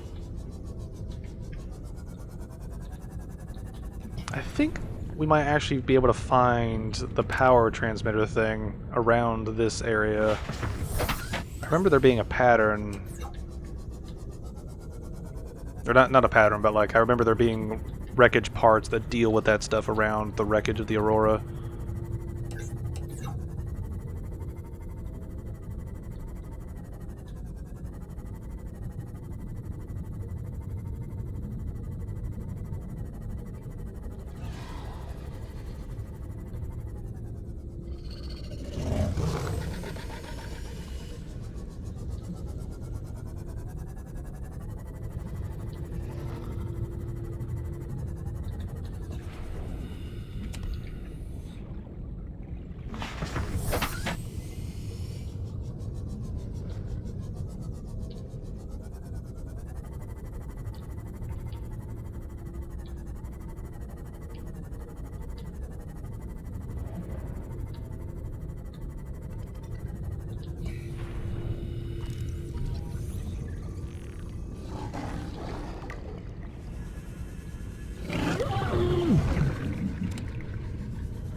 Should probably put a beacon down here. Just to remind myself where I am. Alright. This will be Aurora rear. Aurora stern. Thank you, SpongeBob, for telling me how ships are oriented in terms of their directions. New blueprint acquired. Alright, there's the Cyclops Bridge. Alright. Just need the hull and the engine.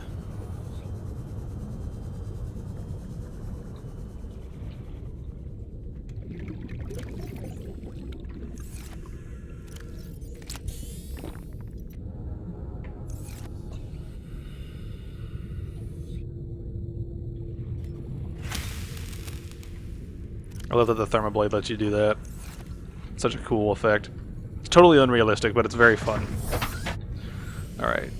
Since we're here, let's try and go for the bits in the deep.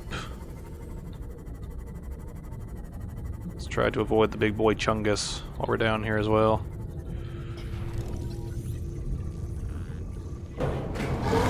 Oh god, he's right there.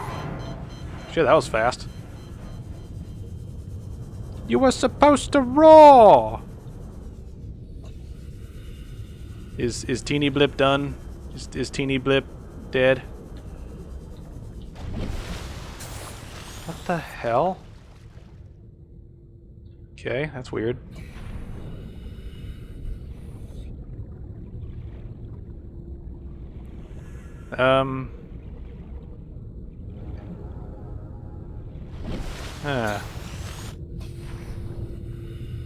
I wonder if reloading will have it, like, respawn, maybe. I didn't expect the Reaper just to appear, like, immediately. That's only going to give me more anxiety now.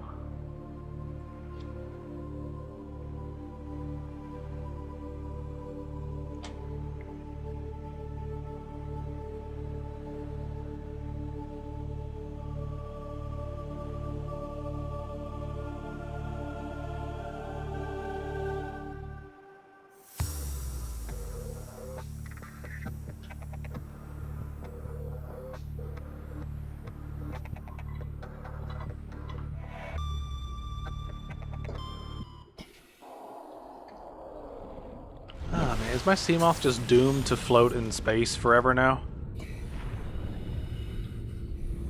That's just unfortunate. Gotta remake all that shit.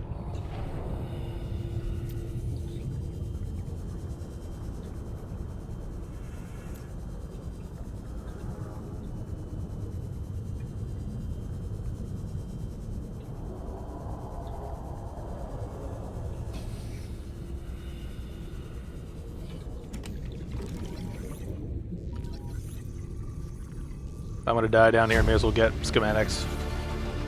New blueprint acquired. Pretty sure the only thing down here was the engine stuff, so I think we're good. Apart from the Seamoth getting screwed.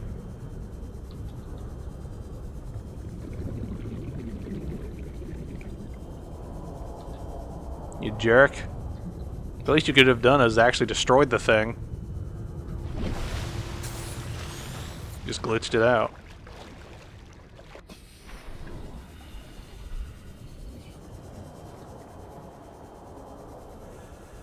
This is quite annoying. I have to basically restart the entire thing now and make a new Seamoth.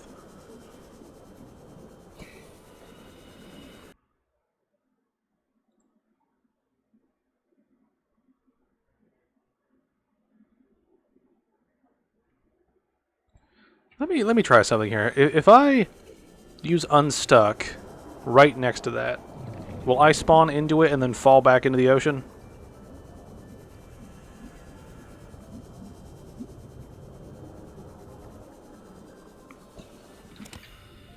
Wondering about this now. Let's try this. Let's try this. Wow, that didn't do anything at all. Wow. Well, that's annoying. He could have at least destroyed my sea moth. Now I just have to be reminded that all those upgrade materials are just floating there where I can't reach them. Actually, I have a theory now. This might be just a huge waste of time, but I have a theory now. All right, let's head back to base. All right, how much room do I got? I got a lot. Okay. I need a lot of titanium for this plan. I'm basically just going to build a structure that'll lead us up there. That's the best I got, and I want my sea moth back.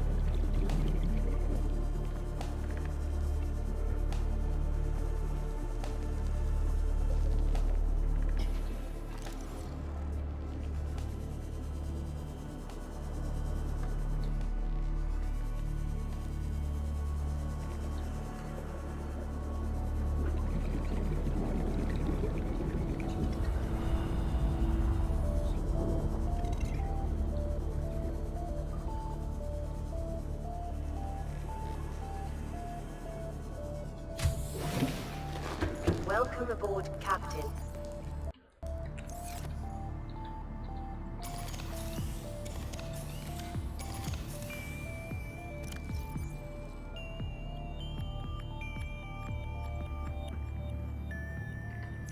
Alright, let's put a lot of this junk away because I'm not going to need this.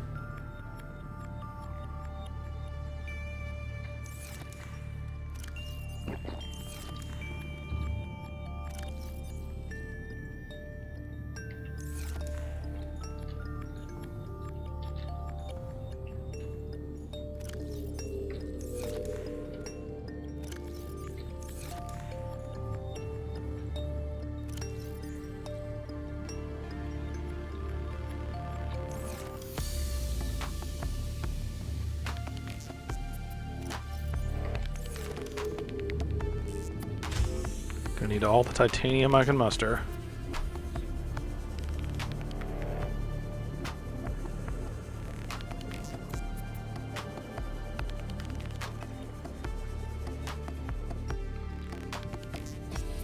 Actually, one thing I could do is I could just run over to the Aurora and just make like a pseudo base over there just for the sake of making this easier on us.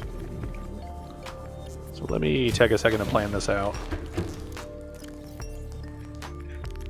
Alright, so what will I need over there?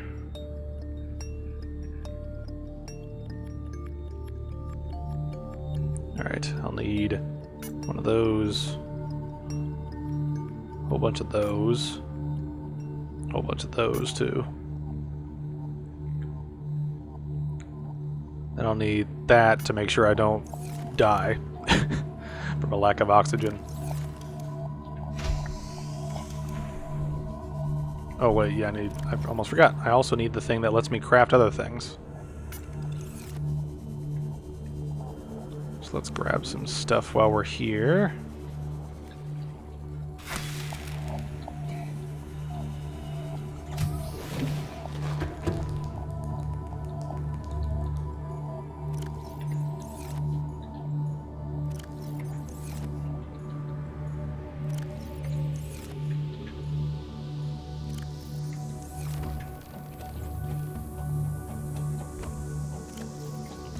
Alright, Operation Retrieve Sea Moth is a go. We're getting you back, Teeny Blip, one way or another.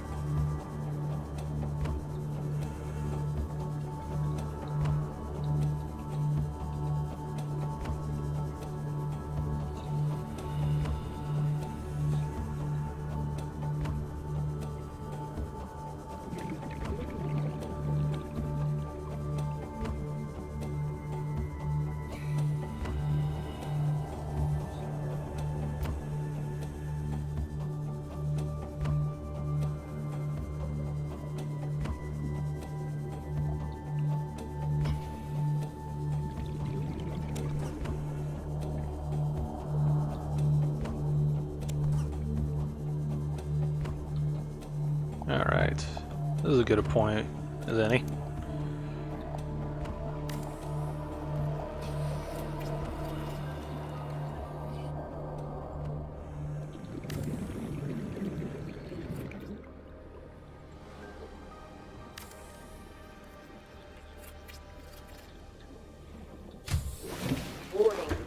emergency power only.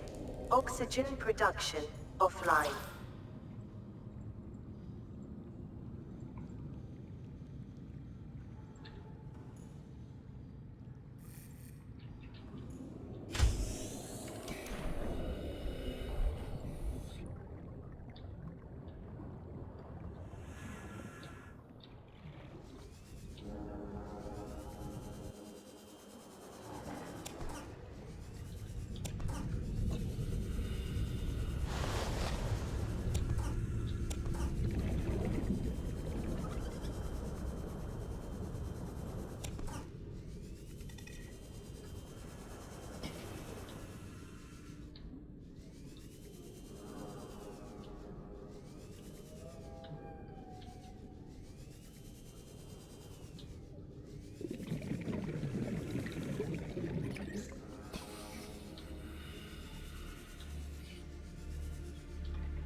It's nighttime. Let's go ahead. Just go back and craft the life pod.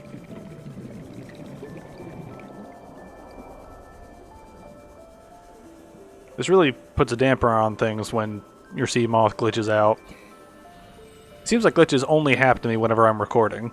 Like, every other time it's fine. It always happens while I'm recording. While I'm trying to do other stuff.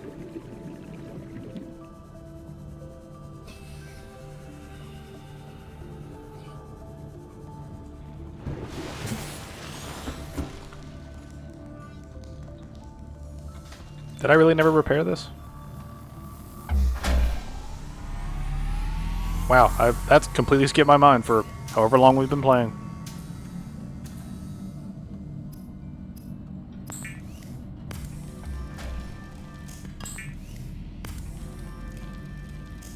Power restored. All primary systems online.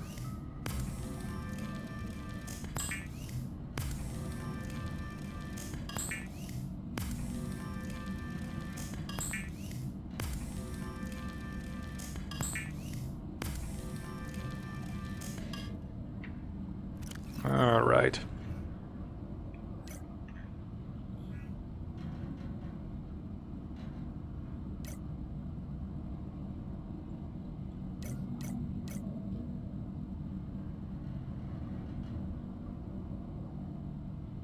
Alright, I will make that later.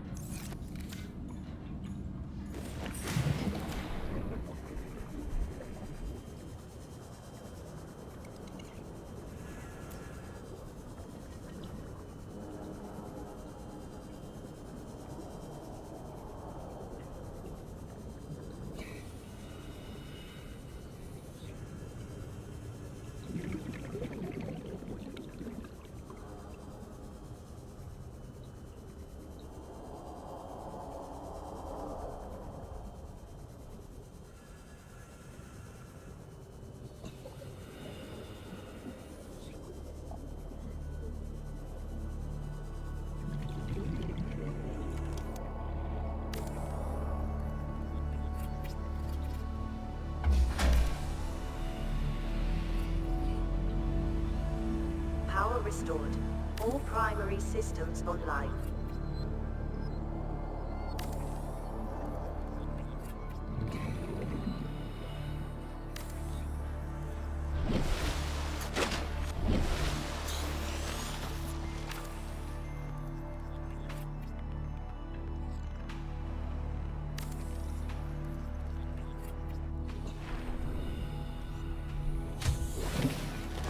Welcome aboard, Captain.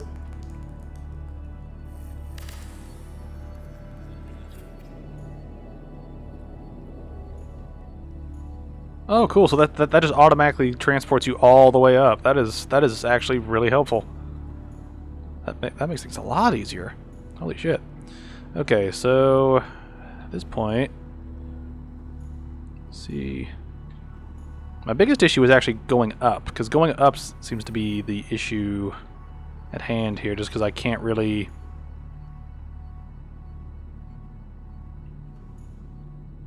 Like, I can't get outside to add these things. So they tend to just kind of sit once they're built, and they don't actually get finished.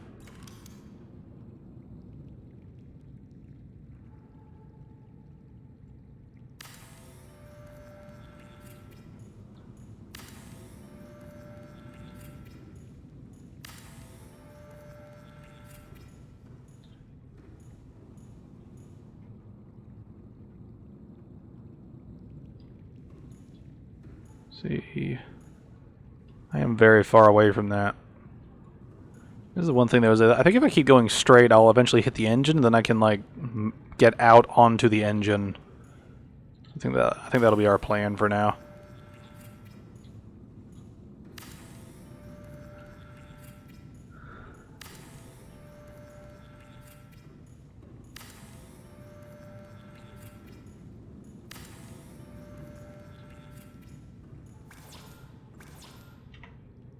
Alright, let's go get more materials.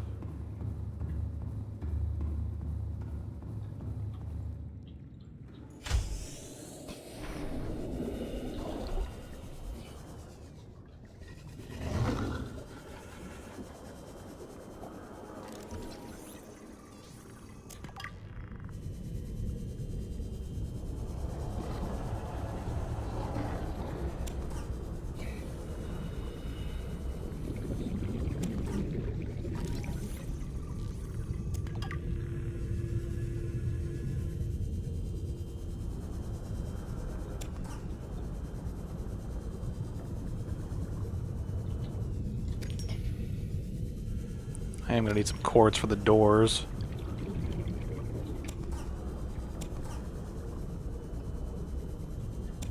Hey, a ruin. Do you have useful things? Besides scrap?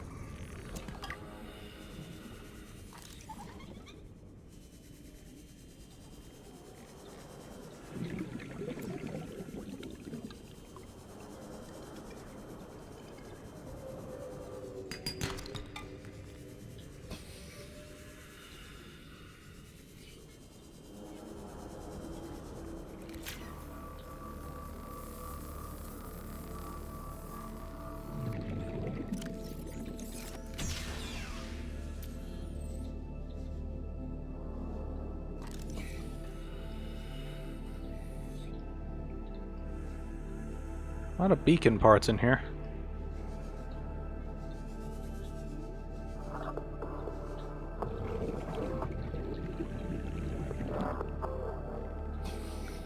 Anything else in here? Does not look like it.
Alright, we're basically right on top of that, so let's see if we can go up.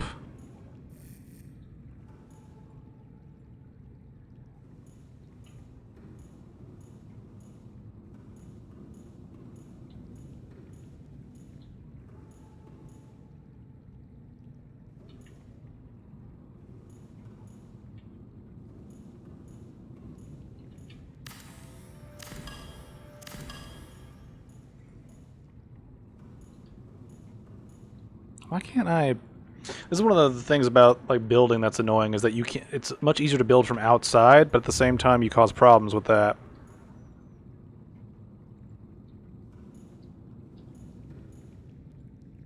Let me see here. How close are we? We are not close enough to build what we need. So let's try this. Alright, let's build one of these. I'm really trying to think outside the box here just to make this work. Ah, shit. Need it going the other way. There we go. Alright.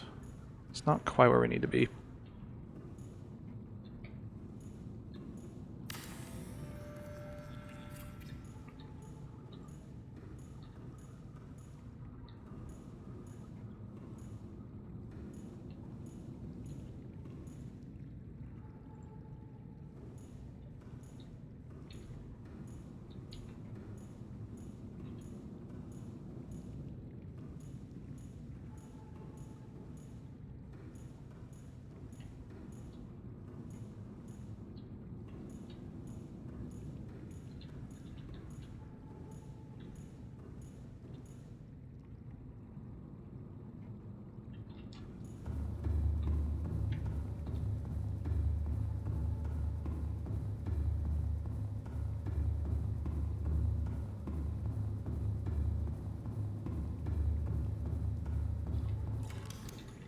See. This is the weird thing, right? Like, I can't build certain ladders in certain places.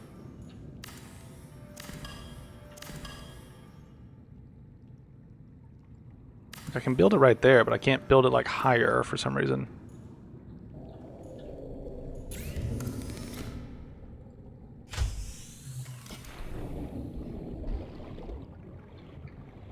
Let's see how we're doing from out here. Let's see, he's flooping around. We're basically right there. I wonder if it might be good to like try to build a platform next to the engine and then try to do something. I just want my sea moth back, man. I just want it back. I don't care if it's damaged. I don't care if it breaks. I just don't want it sitting there taunting me. Alright. Let me get some things together here. See, where's the construction stuff at? Alright.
Welcome aboard, Captain.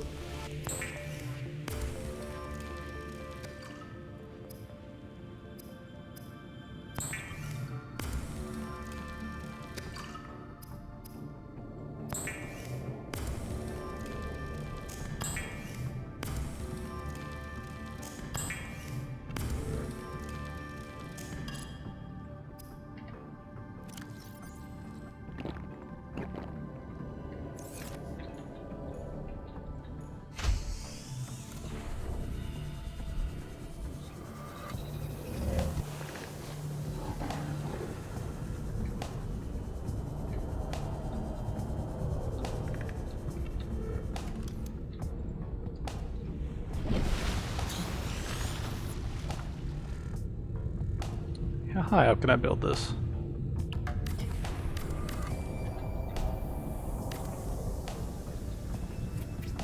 Guess that'll work.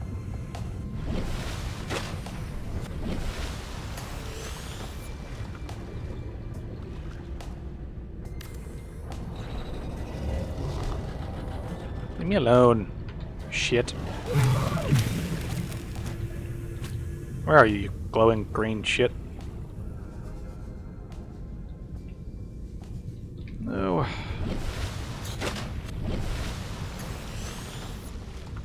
I'm starting to wonder if it might be better for me just to give this up and just make a new sea moth.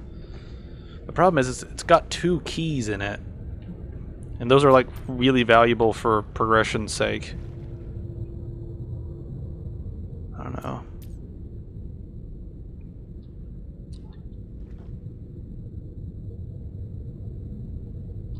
I might need to go and get a bunch of lead, make platforms up to it as opposed to the actual structures, because the structures have a very limited amount of directions I can build. Like for some reason I could only build up so high, and then I couldn't do it anymore. So I wonder if... Actually, you know what? I think we will just give up on this entirely, just because it's... If I can't build above a certain point, then the game probably has a preset limit for how high you can construct out of the water. Because I was able to build directly up, like, pretty okay, but then I started trying to build up there and just the building was not going to work.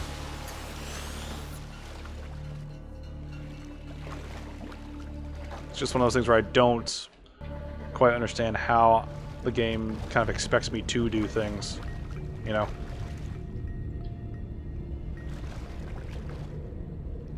I want to keep trying, though. I don't want to give up. I really don't want to give up.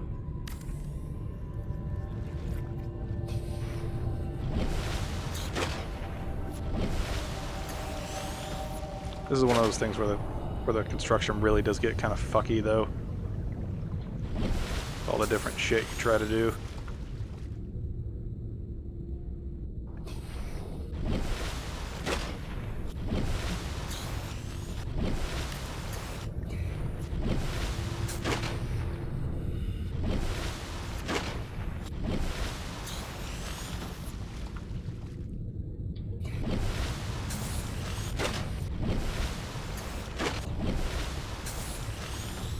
This is just getting really retarded now.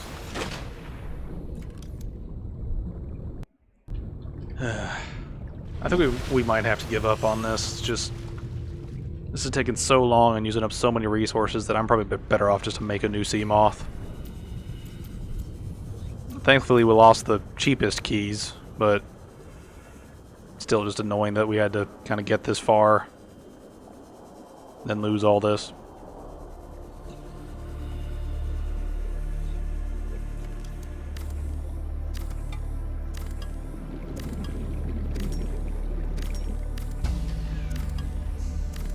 Warning, emergency power only.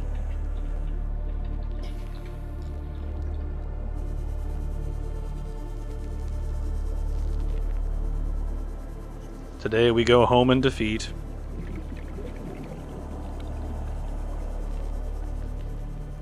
I'd like to personally thank the Reaper for ruining our run. Thank you. You really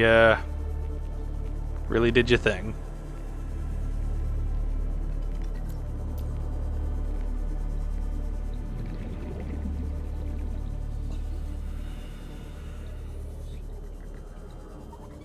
Well, the good news is we don't have to go back behind there anymore. I mean, we pretty much got everything we needed from that section of the map anyway, so... Hopefully we don't have to repeat that ever again. If we do, I'm going to be very depressed. There's no other word around it. Just that was so much work just down the drain.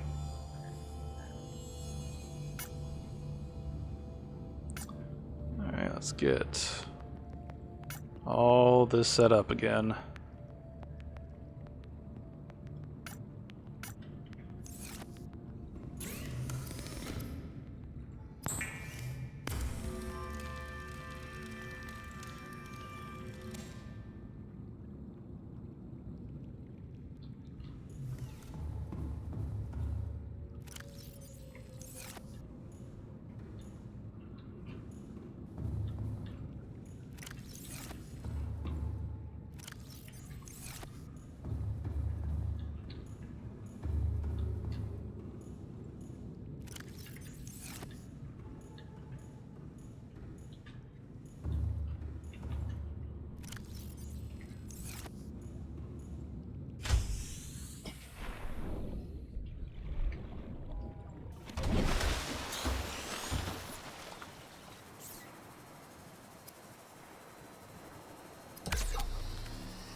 right.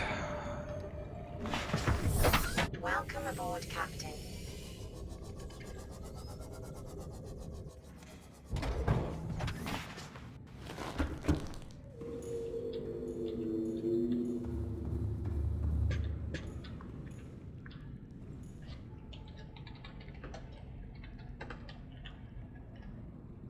In honor of Teeny Blip, you will be named after it. Alright. Now let's start working on getting some more of these parts together.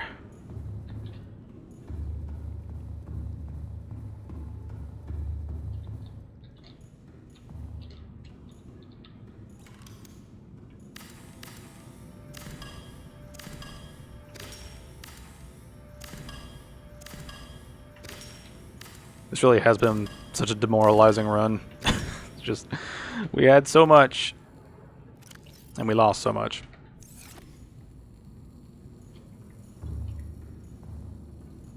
Alright, actually I forget, can I make these?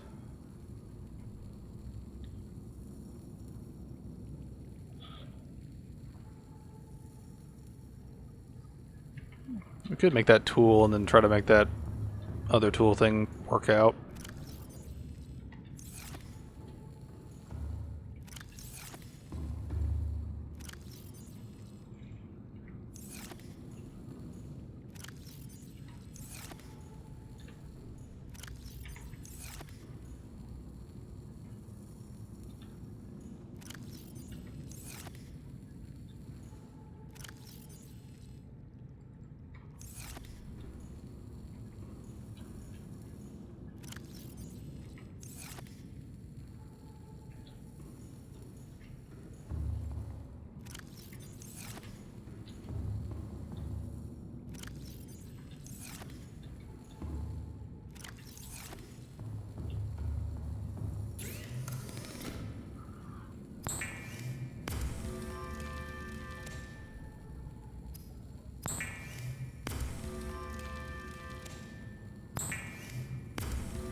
May as well make that. Might help deal with stupid shit in the future. That's genuinely the first time, I think, in my entire recorded history playing this game that I think I've had a Reaper just completely destroy something without actually destroying it.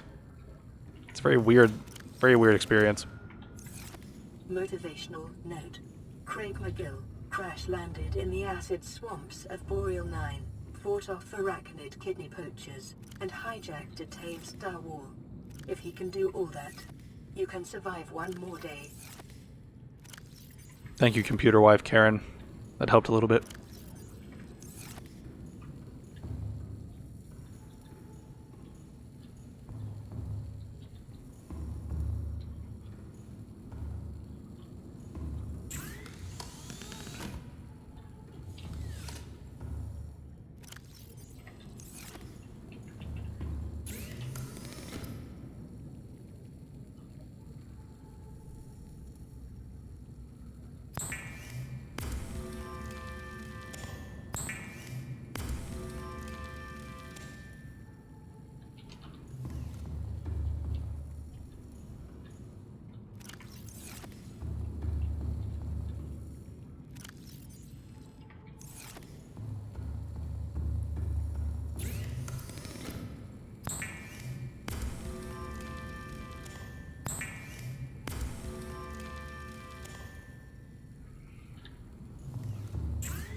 aboard, Captain.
All systems online.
Passing 100 meters.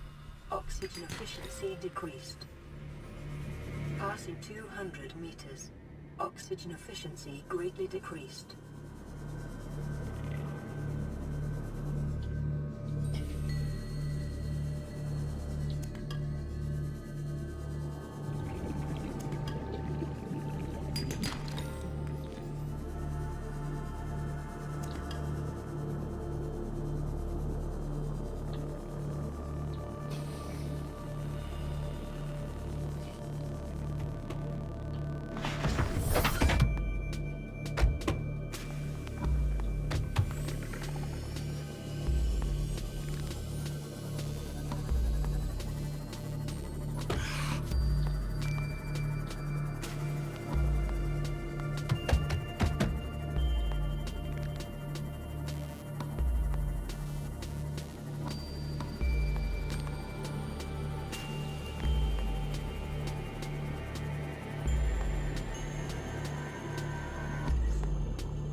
Seek fluid intake.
Welcome aboard, Captain.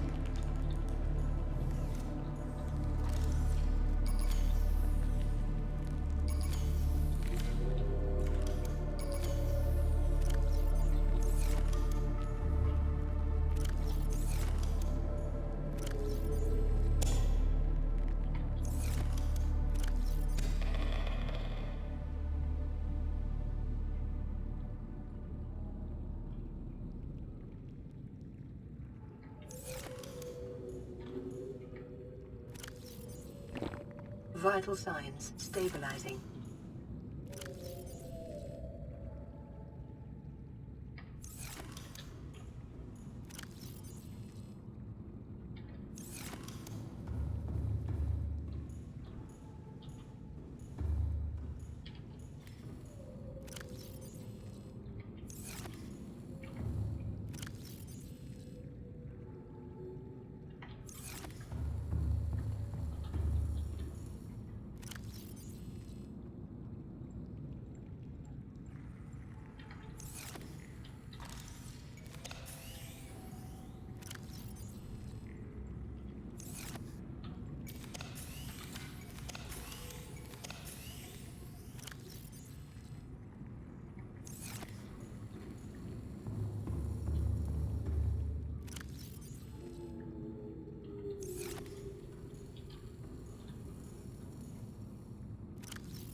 Alright.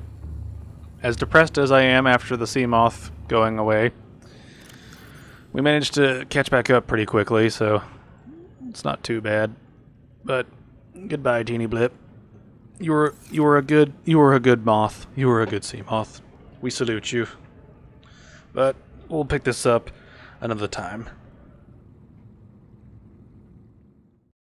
To those of you who made it this far, thanks for watching. If you'd like to see my other stuff, there are links to all my channels in the description. The main channel focuses on critical analysis of various mediums. The gaming channel focuses on general playthroughs and chill gaming content. The music channel holds various musical mashups, documentaries, discussions, and original works. The ESAS channel features archives of my Every Saturday a Stream series, which happens, you guessed it, on Saturdays, where I stream whatever and we chat.